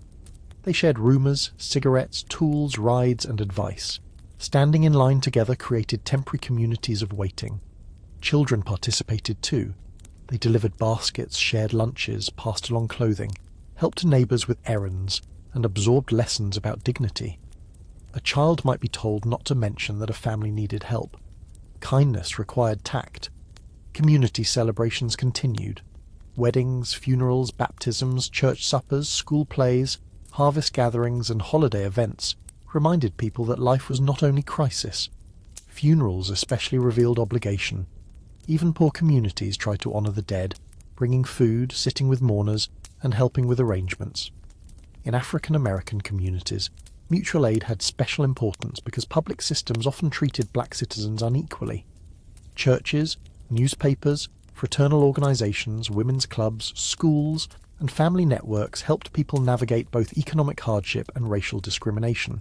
These networks represented resilience built over generations. In Mexican American and immigrant communities, language, food, faith, and family ties helped preserve identity under pressure. Shared traditions could become anchors. At the same time, these communities often faced job discrimination, suspicion, and policy pressures that deepened hardship. The quiet help of the Depression rarely appears in national statistics. There is no simple count for a coat passed down, a meal shared, a room offered, a debt forgiven, a child watched, or a job lead whispered at the right time. Yet these acts formed the hidden infrastructure of survival. At night, after a neighbour left or a church supper ended, a family might still be poor. The rent might still be due. Work might still be uncertain. But they had been remembered. That knowledge could warm a room in a way fuel could not. The Great Depression was endured through programs, labour and policy, but also through relationship. It showed that survival is often collective, even when suffering feels private. and the habits formed in those years did not vanish when the decade ended. The Great Depression did not end all at once in people's minds. Economic conditions shifted over time. Some families improved before others. Public works helped. Farms recovered unevenly. War mobilization eventually brought jobs on a massive scale, though tied to global conflict and loss. But even after paychecks returned and store shelves filled, the Depression stayed in habits. People who lived through the 1930s often saved things later. Generations found unnecessary. Jars, string, buttons, rubber bands, wrapping paper, cloth scraps, coffee cans, nails, wood pieces, paper bags, tin foil and old clothing were kept because they might be useful. A drawer full of saved items was not clutter to someone shaped by scarcity. It was readiness. Food habits were especially enduring. Leftovers were used, bread was not wasted. Bones became broth. Grease was saved. Pantries were stocked. Gardens were planted. A full cupboard brought comfort. An empty one could stir old anxiety even decades later. Many Depression survivors disliked debt. Some avoided credit whenever possible. They paid bills promptly, saved cash, and worried about job security even in good times. A bank failure or foreclosure in youth could shape financial behavior for life. Security once lost becomes more than a goal. It becomes a need. Others responded differently. Some who had gone without later wanted abundance for their children. They bought gifts, served generous meals, or embraced modern conveniences with pleasure. Scarcity can create thrift, but it can also create longing. Often it created both. The phrase, "you never know," carried weight. Save it, because you never know. Keep extra food, because you never know. Learn a useful skill, because you never know. Avoid waste, because you never know. Behind the phrase was memory. Depression habits entered family culture. A grandmother saved every jar. A grandfather turned off lights in empty rooms. A parent repaired appliances beyond what seemed reasonable. A family recipe used cheap ingredients because it once kept people fed. Children heard stories about walking to school, eating beans, wearing patched clothes, working young, or receiving one orange at Christmas. Some stories were told proudly, others were told rarely. Shame silenced many memories. A man who had stood in a bread line might not want to describe it.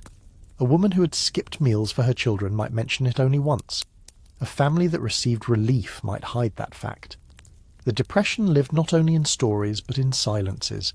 It also shaped ideas about government, work, and fairness. Some people came away believing that society must help when hardship is too large for individuals. Others emphasized self-reliance, thrift, and preparation. Many believed both. They knew the value of personal effort, but they had also seen effort fail in the face of forces too large for one household. Public landscapes held Depression memory too. Roads, bridges, schools, parks, trails, dams, post offices, murals, and public buildings created by New Deal Labour remained. People used these places without always knowing their origins. A stone shelter in a park or a mural in a post office might carry the handwork of someone who once needed relief wages. The Dust Bowl left environmental lessons, soil conservation, shelter belts, and changed farming methods reflected the recognition that land could be damaged and needed stewardship. The memory of dust storms remained vivid for those who experienced them. A dark cloud on the horizon could still stir unease years later. Cultural memory also formed through photographs, novels, songs, films, and oral histories. Images of migrant mothers, dust storms, bread lines, and work crews became symbols of the era. These symbols are powerful, but they can also simplify. Behind each photograph was a person with a full life beyond the frame. The Depression generation often carried a quiet seriousness about comfort. They enjoyed prosperity when it came, but many did not fully trust it. A good job was cherished. A paid-off house meant peace. A garden was sensible. A basement shelf of canned goods was a form of emotional insurance. Children and grandchildren sometimes misunderstood. They wondered why an elder saved scraps, reused bags, or worried over waste. Only later did many realize that these habits were not odd. They were evidence of a time when small things mattered. The Great Depression changed the meaning of enough. Enough food, enough heat, enough work, enough cash, enough help, enough hope. People who had lived near the edge understood that enough is not small, it is precious. Yet the legacy was not only caution, it was also resourcefulness. Depression survivors knew how to fix, cook, grow, mend, barter, stretch, and wait. They knew how to make do. They knew the value of neighbours. They knew that dignity could live in a swept floor, a clean shirt, and a shared meal. The habits of the Depression were practical, but they were also moral. Do not waste. Help quietly. Work if work is available. Save for hard times. Take care of tools.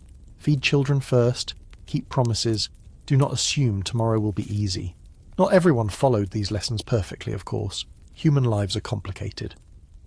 But the decade left a deep imprint on American households. It shaped attitudes toward money, food, work, government, land, and family. When we open an old jar of buttons or hear a story about saving bacon grease, we are touching history. Not the history of presidents and markets alone, but the history of kitchens, hands, and memory. And now, near the end of this quiet journey, we can return to the central question. What did it really feel like to live through those years? Money during the Great Depression was more than coins and bills. It was confidence, trust, timing, reputation, and fear. A family might have very little cash in the house, but the meaning of that little cash was enormous. Coins were counted carefully. A nickel could buy something useful. A dime could change a child's day. A dollar represented food, fuel, medicine, or rent. People learned to think in small amounts because small amounts mattered. The household budget became a daily practice. Rent or mortgage came first if the home was at risk. Food came next, though food itself was flexible in painful ways. Coal, wood, kerosene, or electricity had to be considered. Shoes, school supplies, medicine, soap, postage, and transportation all competed for attention. A person could not pay for everything, so everything had to be ranked. This ranking was not only mathematical, it was emotional. Do you buy coal or pay the grocer? Do you replace a child's shoes or pay a doctor? Do you send a letter with a stamp that costs money because the news is important? Do you spend a coin on trolley fare to look for work farther away, or save the coin for bread? Poverty turns ordinary decisions into moral puzzles. Credit existed everywhere, but it felt different after the economy collapsed. Store credit could save a family for a week or a month. A grocer might write purchases into a ledger and trust that payment would come later. But each entry created pressure. The debt was not anonymous. It was written by someone who knew your face, your children, and your circumstances. Some families avoided certain stores when they owed money there. A mother might send a child with a note because she could not face the grocer herself. A father might promise payment after a job came through. The grocer, who also owed suppliers, had to decide how much trust he could afford. In this way, the Depression moved through relationships. Banks were supposed to be symbols of security. For many, they became symbols of betrayal, though often the local bankers themselves were also caught in the crisis. When a bank failed, savings could disappear. A family that had worked for years to put aside money might find that the money was gone or unreachable. The emotional shock was profound. It taught people that even careful saving did not guarantee safety. Bank runs were scenes of fear made public. Depositors lined up to withdraw money because they worried the bank would fail. But if too many withdrew at once, the bank could fail more quickly. Fear could become self-fulfilling. A person in line might feel ashamed of contributing to panic, but also terrified of losing everything by waiting. After such experiences, many people kept cash at home. They hid it in mattresses, jars, boxes, walls, floorboards, books, or clothing. This was not always safe, but it felt controllable. A person could touch the money. They did not have to trust a building, a banker, or a system that had already failed once.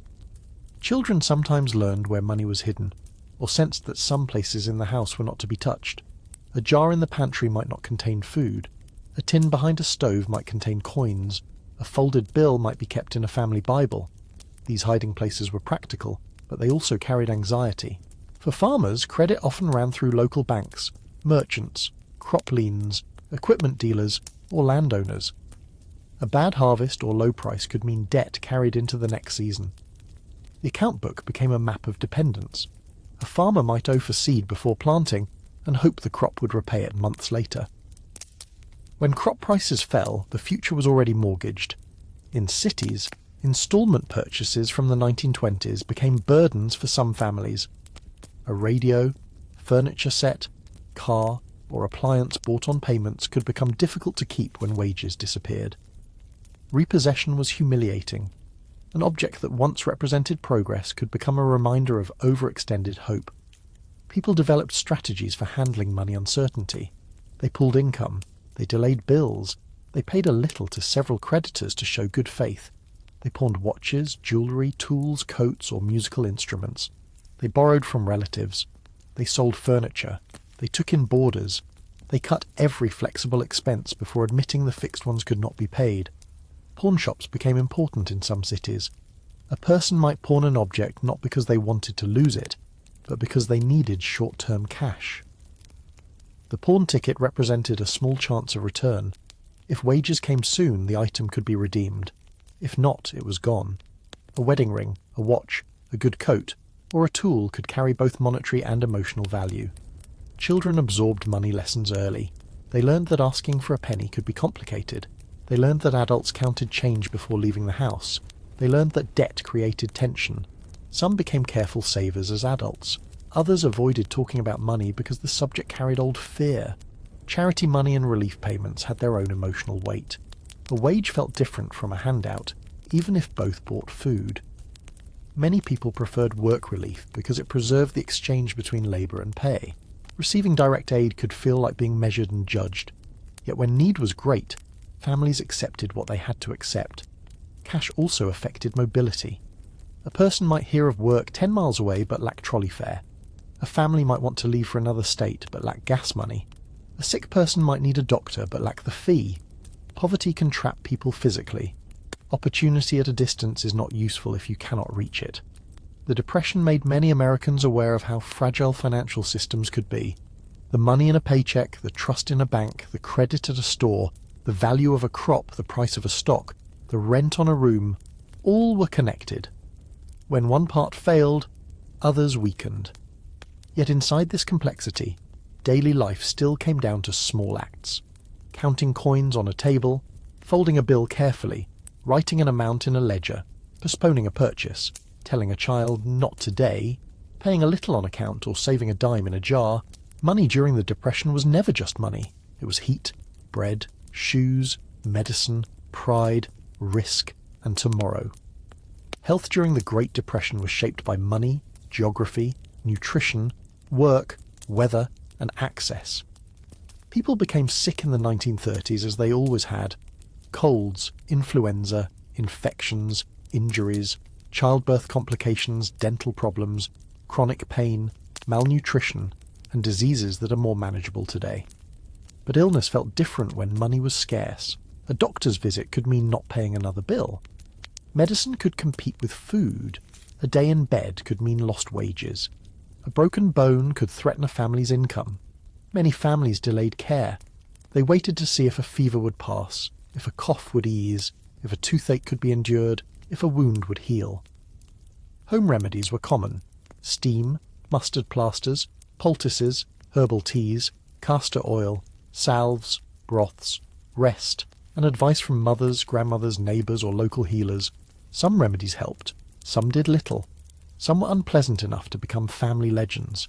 Doctors often knew their communities well. In small towns and rural areas, a doctor might travel long distances, visit homes, and accept delayed payment or barter. He might be paid in eggs, chickens, firewood, produce, or a promise. Some doctors carried patients for years because they understood the times. Others could not afford to work without payment. Compassion and economic survival collided. Hospitals were not as central to everyday care as they would become later.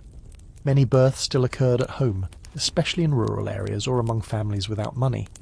Midwives, relatives, and local doctors assisted. A birth could be joyful, frightening, exhausting, and financially stressful all at once. A new baby required cloth, blankets, milk, warmth, and attention in a household already stretched. Nutrition affected health quietly. A diet of beans, cornmeal, potatoes, bread, and soup could keep people alive but not always well nourished. Children needed milk, protein, fruits, and vegetables. Some had enough through farms, gardens, school programs, or relief. Others did not. Hunger could show in fatigue, thinness, poor concentration, and vulnerability to illness. Dental care was often postponed. Toothaches were endured until they became unbearable. Extractions were more common than restorative care for many poor families. A child with bad teeth might simply live with pain. Eyeglasses could also be delayed, leaving students unable to see lessons clearly.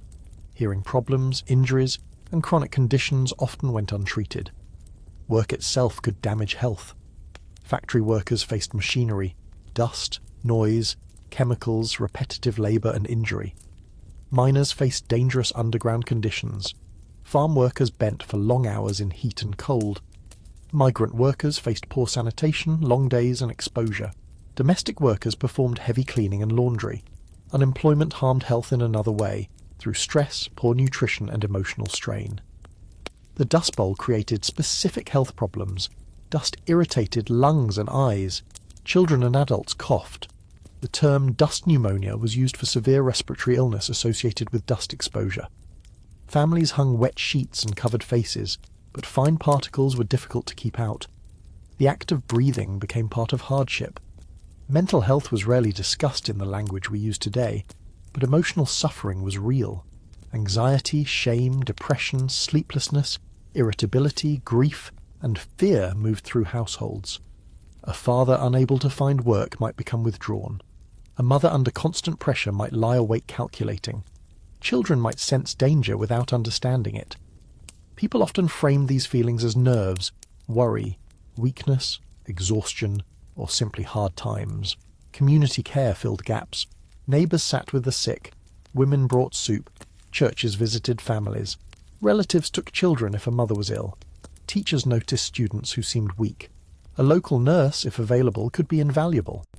Public health programs, clinics, and New Deal-related efforts expanded some services in certain areas, though access remained uneven. Charity hospitals, county hospitals, and public clinics served some communities, but they were not always nearby, well-funded, or free from discrimination. Black Americans, Mexican Americans, immigrants, and poor rural families often faced barriers to care. Segregated facilities in many areas provided unequal treatment. Language, transportation, and local prejudice could shape whether a person received help. For many families, prevention was practical. Keep children warm, boil water if needed, stretch food as well as possible, airbedding, wash hands when water and soap allowed, quarantine sickness if space allowed, though crowded homes made that difficult, save money for emergencies. These efforts were imperfect, but they represented care. Medicine cabinets were modest. They might hold aspirin, iodine, liniment, cough syrup, bandages, castor oil, salves, and patent medicines. Advertisements promised cures for many ailments, not always honestly. People had to navigate hope, desperation, and limited medical knowledge. Illness could change the household economy instantly. A sick wage earner meant lost income. A sick child meant a parent might be unable to work or look for work. A medical bill could deepen debt. A contagious illness could isolate a family already struggling. Health and money were braided tightly together. There were also public health successes and reforms in the broader era, but daily access depended on place. A family in a city with clinics might have options unavailable to a remote farm family. A school nurse might help one child while another had no such support. The Depression did not create inequality in healthcare, but it made its consequences sharper. And still, families cared for one another with tenderness. A mother cooling a child's forehead, a father sitting up through the night, a grandmother mixing broth, a neighbour walking over with medicine, a teacher sending a student home with extra food. These moments mattered because care is not only professional, it is also human presence. At night in a sick room, the Depression felt very close. The room might be cold, the lamp might be low, a child breathed unevenly, an adult listened for improvement. Outside, the same economic worries waited. But for those hours, the world narrowed to one body, one bed, and the hope that morning would bring relief. Health in the 1930s reminds us that hardship is not only financial, it enters the body. It affects sleep, strength, growth, breath, and nerves. And it also reveals how much of survival depends on care that is quiet, unpaid, and remembered only by those who received it. To bring all of these pieces together, imagine one ordinary day in 1933. The place could be many places. Let us choose a small industrial town in the Midwest. Though parts of the day would feel familiar elsewhere. It is early spring. The air is cold in the morning, but softening. Snow has melted into muddy gutters. A factory that once employed many men now runs only part-time. A railroad line passes beyond town. A church bell marks the hour. The depression is not new anymore. It has settled in. Before sunrise, the house is dark. The first sound is the stove. Someone shakes down ashes, adds fuel, and waits for flame. The room smells of smoke, damp wool, and yesterday's cooking. The mother rises quietly, tying her hair back, careful not to wake the youngest child. She checks the beans soaked overnight and begins coffee.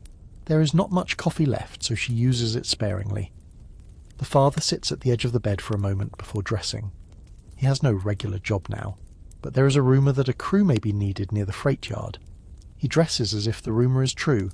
His shirt is clean but frayed. His socks have been darned. His boots are worn at the heels.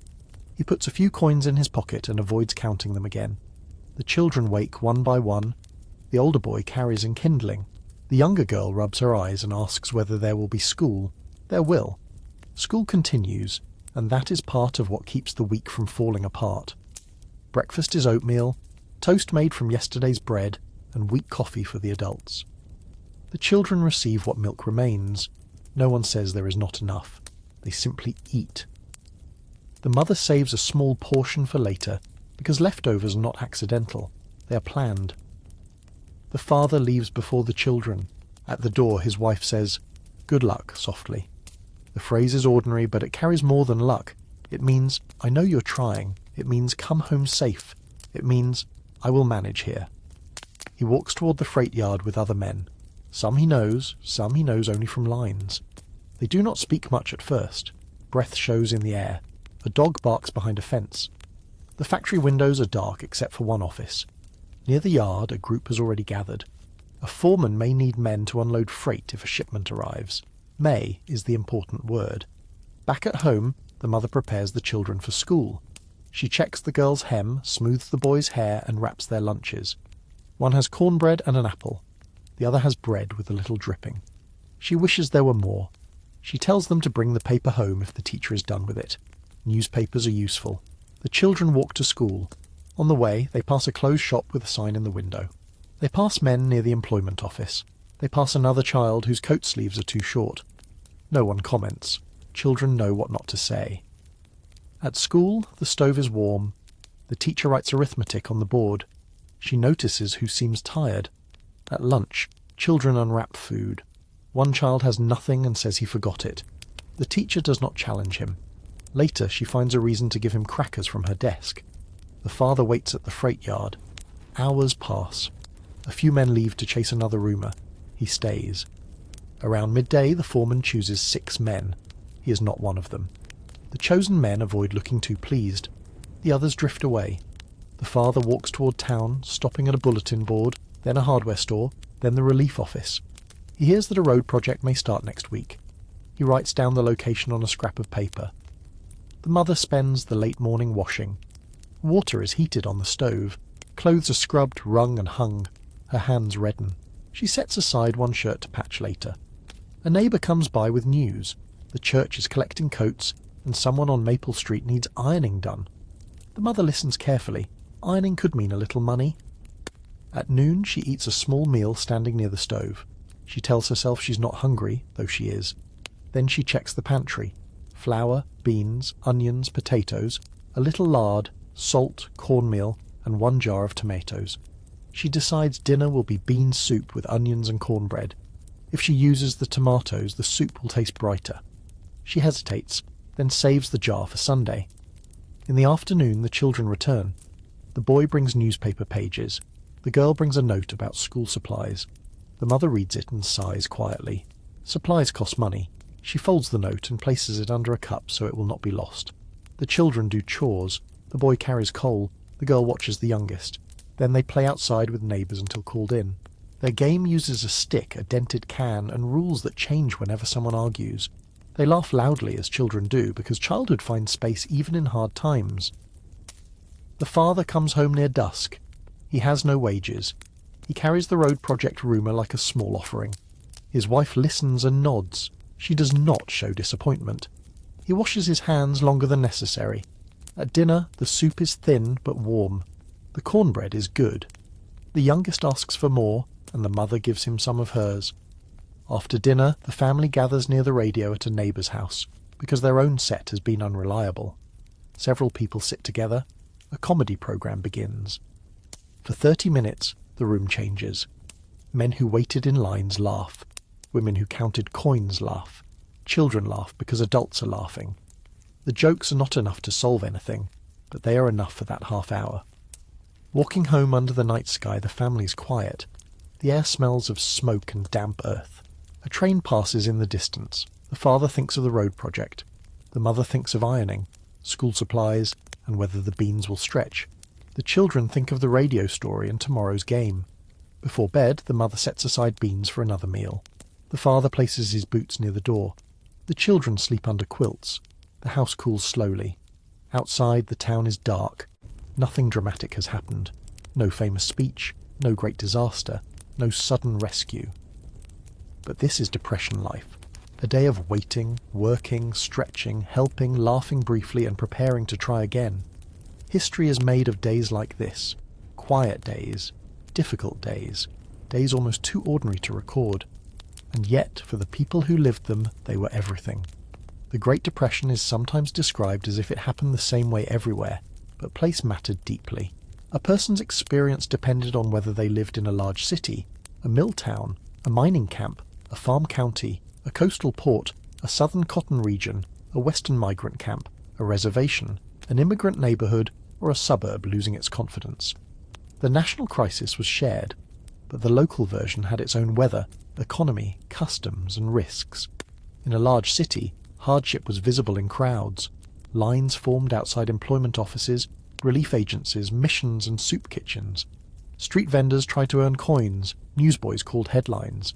Closed storefronts interrupted blocks that had once been busy.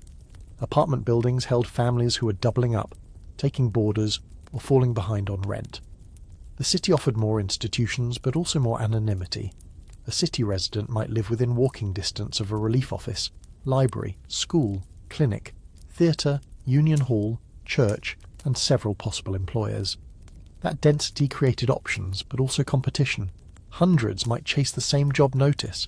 A person could be surrounded by people and still feel invisible. In small towns, hardship was less anonymous. Everyone knew who had closed a shop, who owed money, who received relief, who had a son on the road, and who might lose the farm. This could be embarrassing, but it could also bring help more quickly. A small-town grocer might extend credit because he knew the family. A church committee might identify needs without formal paperwork. A neighbour might offer work because reputation still mattered. Small towns often revolved around a few employers: a mill, mine, railroad, factory, lumber operation, courthouse, school district, or agricultural market. If that employer slowed, the entire town felt it. A closed mill did not only affect workers, it affected the grocer, barber, teacher, landlord, church collection, and local tax base. Economic pain moved in circles. Mining towns had their own hardships. Coal miners and their families often lived in communities tied closely to company employment.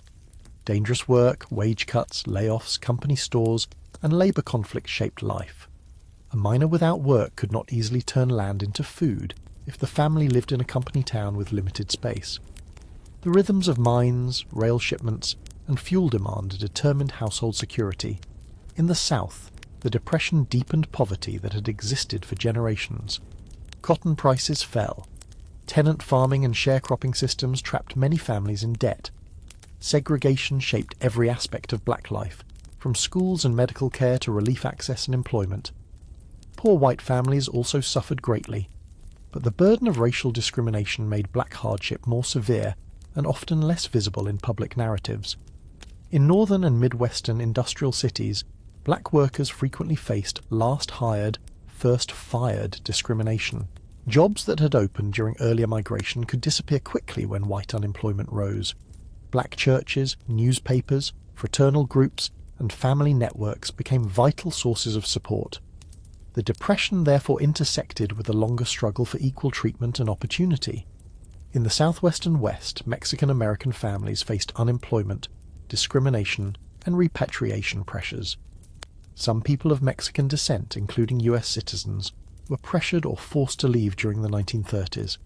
Families had to navigate economic crisis alongside questions of belonging, language, citizenship, and local hostility.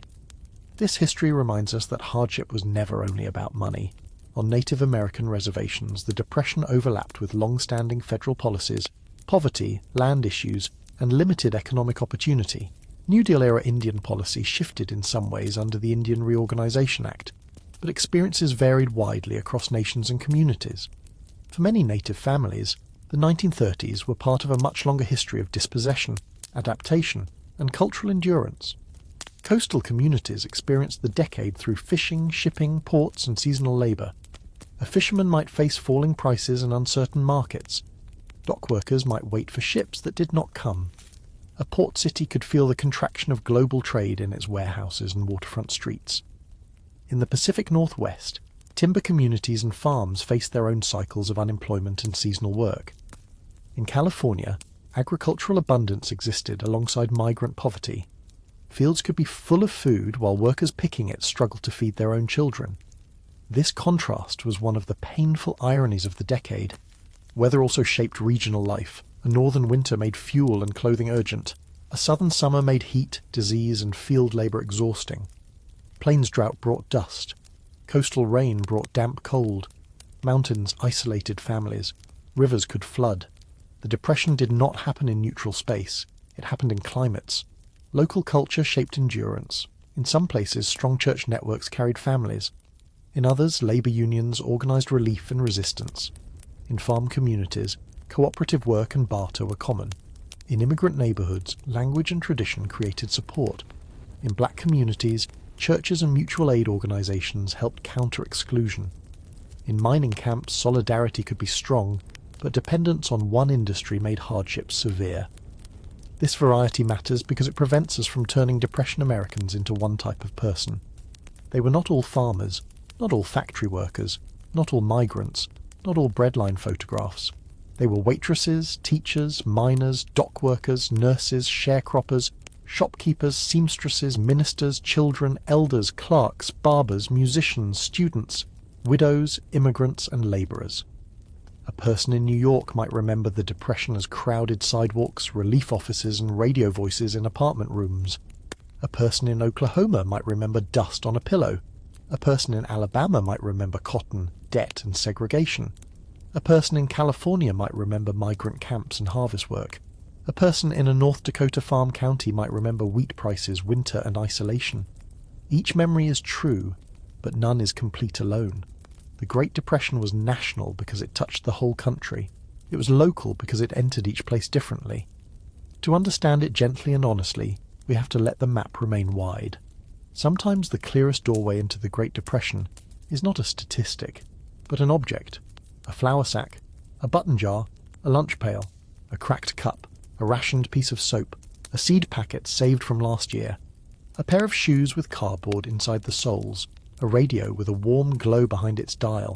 These objects carried more than practical use. They carried memory.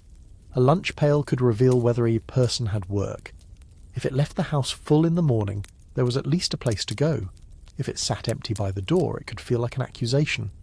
For children, a lunch wrapped in paper or cloth showed what the household could spare. A simple biscuit might be ordinary at home and embarrassing at school, depending on who was watching. A button jar represented patience. Buttons cut from worn-out shirts were saved because another garment would need them. The jar might sit on a shelf for years, filled with colours, sizes, and small histories. A child playing with it saw treasure. An adult saw insurance against waste. A flour sack represented transformation. It entered the house as packaging and left as clothing, curtains, towels, quilts, or dishcloths. The fabric might be washed until the printed label faded. If the pattern was pretty, a girl might feel proud wearing it. If classmates recognised it as a sack, she might feel ashamed. The same object could carry usefulness and embarrassment. A radio represented connection. It brought news, music, jokes, sermons, stories, and speeches into homes that might otherwise feel isolated. Families treated the radio with care because it was both entertainment and companionship. Its sound could soften a room at night. Tools mattered too. A hammer, needle, hoe, skillet, shovel, or wrench allowed a family to repair, cook, grow, and continue. Tools were kept, sharpened, cleaned, and respected. Losing a tool could mean losing the ability to solve a problem without paying someone else. Seeds were hope in small paper envelopes. To plant a garden was to believe in a future season. A family might save seeds from tomatoes, beans, squash, or flowers. Even when life was uncertain, planting suggested that time would move forward and something useful might grow. Photographs were precious because they preserved identity when possessions were lost. A migrant family might carry only a few images: parents, wedding day, children, a house left behind. These small photographs proved that life had been more than hardship. They said, we had a place, we had people, we had a story before this road. The Depression taught people to see objects as unfinished. A jar was not finished when the food was gone. A dress was not finished when it faded. A board was not finished when a crate broke. The life of a thing could be extended through imagination. This is why so many Depression survivors later found it difficult to throw things away. They had learned that usefulness could hide inside almost anything. When later generations clean out old houses and find drawers of string, jars of buttons, stacks of containers, or neatly folded paper bags, they are sometimes puzzled. But those objects are a quiet archive. They are the remains of a time when the line between enough and not enough could be very thin. In this way, the Great Depression did not survive only in books, policies, or photographs. It survived in closets, pantries, garages, sewing boxes, tool sheds, recipes, and habits.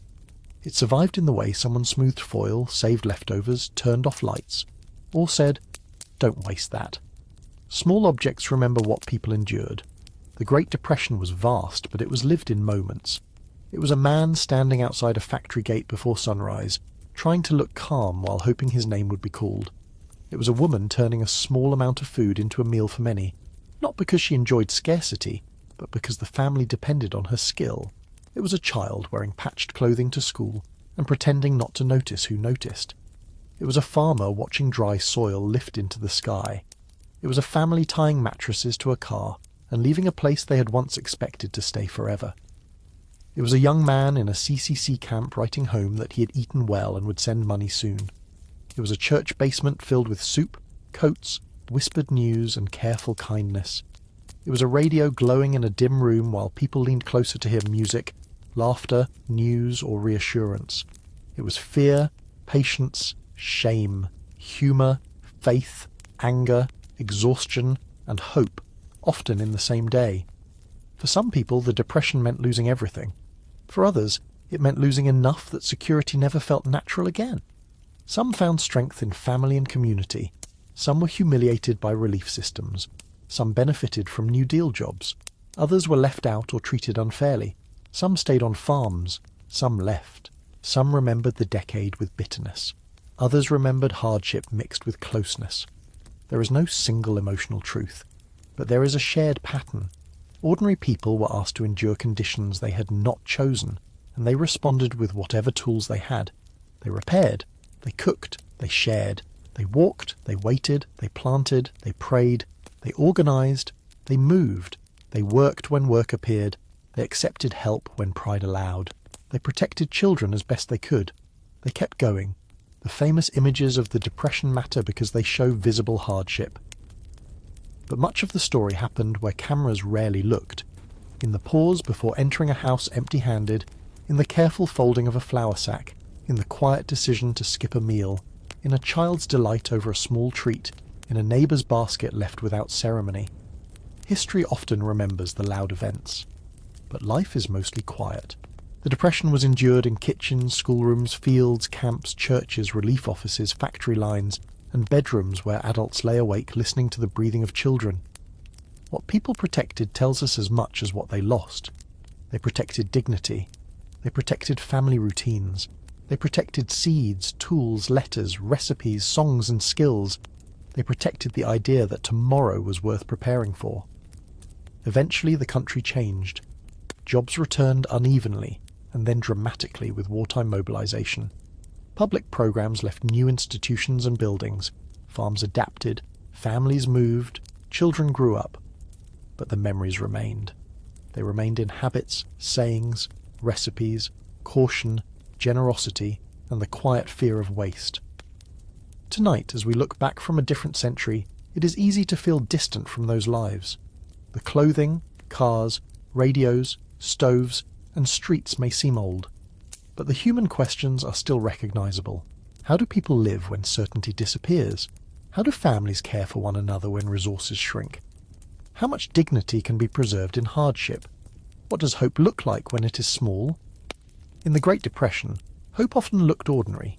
It looked like boots set by the door for morning, beans soaking in a jar, a garden planted again, a letter written home, a song sung softly, a job line joined one more time, a child tucked under a quilt, a neighbour arriving with something they claimed was extra. So picture that kitchen once more. The dishes are washed, the stove is low, the table is clean. Outside, the street is dark and quiet. A coat hangs near the door. The boots wait. A child sleeps under a quilt made from old clothes. Somewhere far away, a train moves through the night, carrying freight, people, and rumours of work.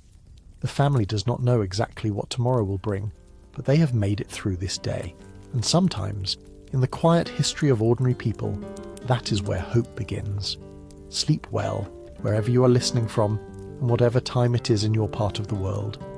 The past is still here, softly waiting, in the little things people saved, the stories they carried, and the strength they found when life asked more of them than they thought they could give. Thank you for watching Something About Sleep. Since you're clearly still awake, why don't you click on the next video and we'll see you there.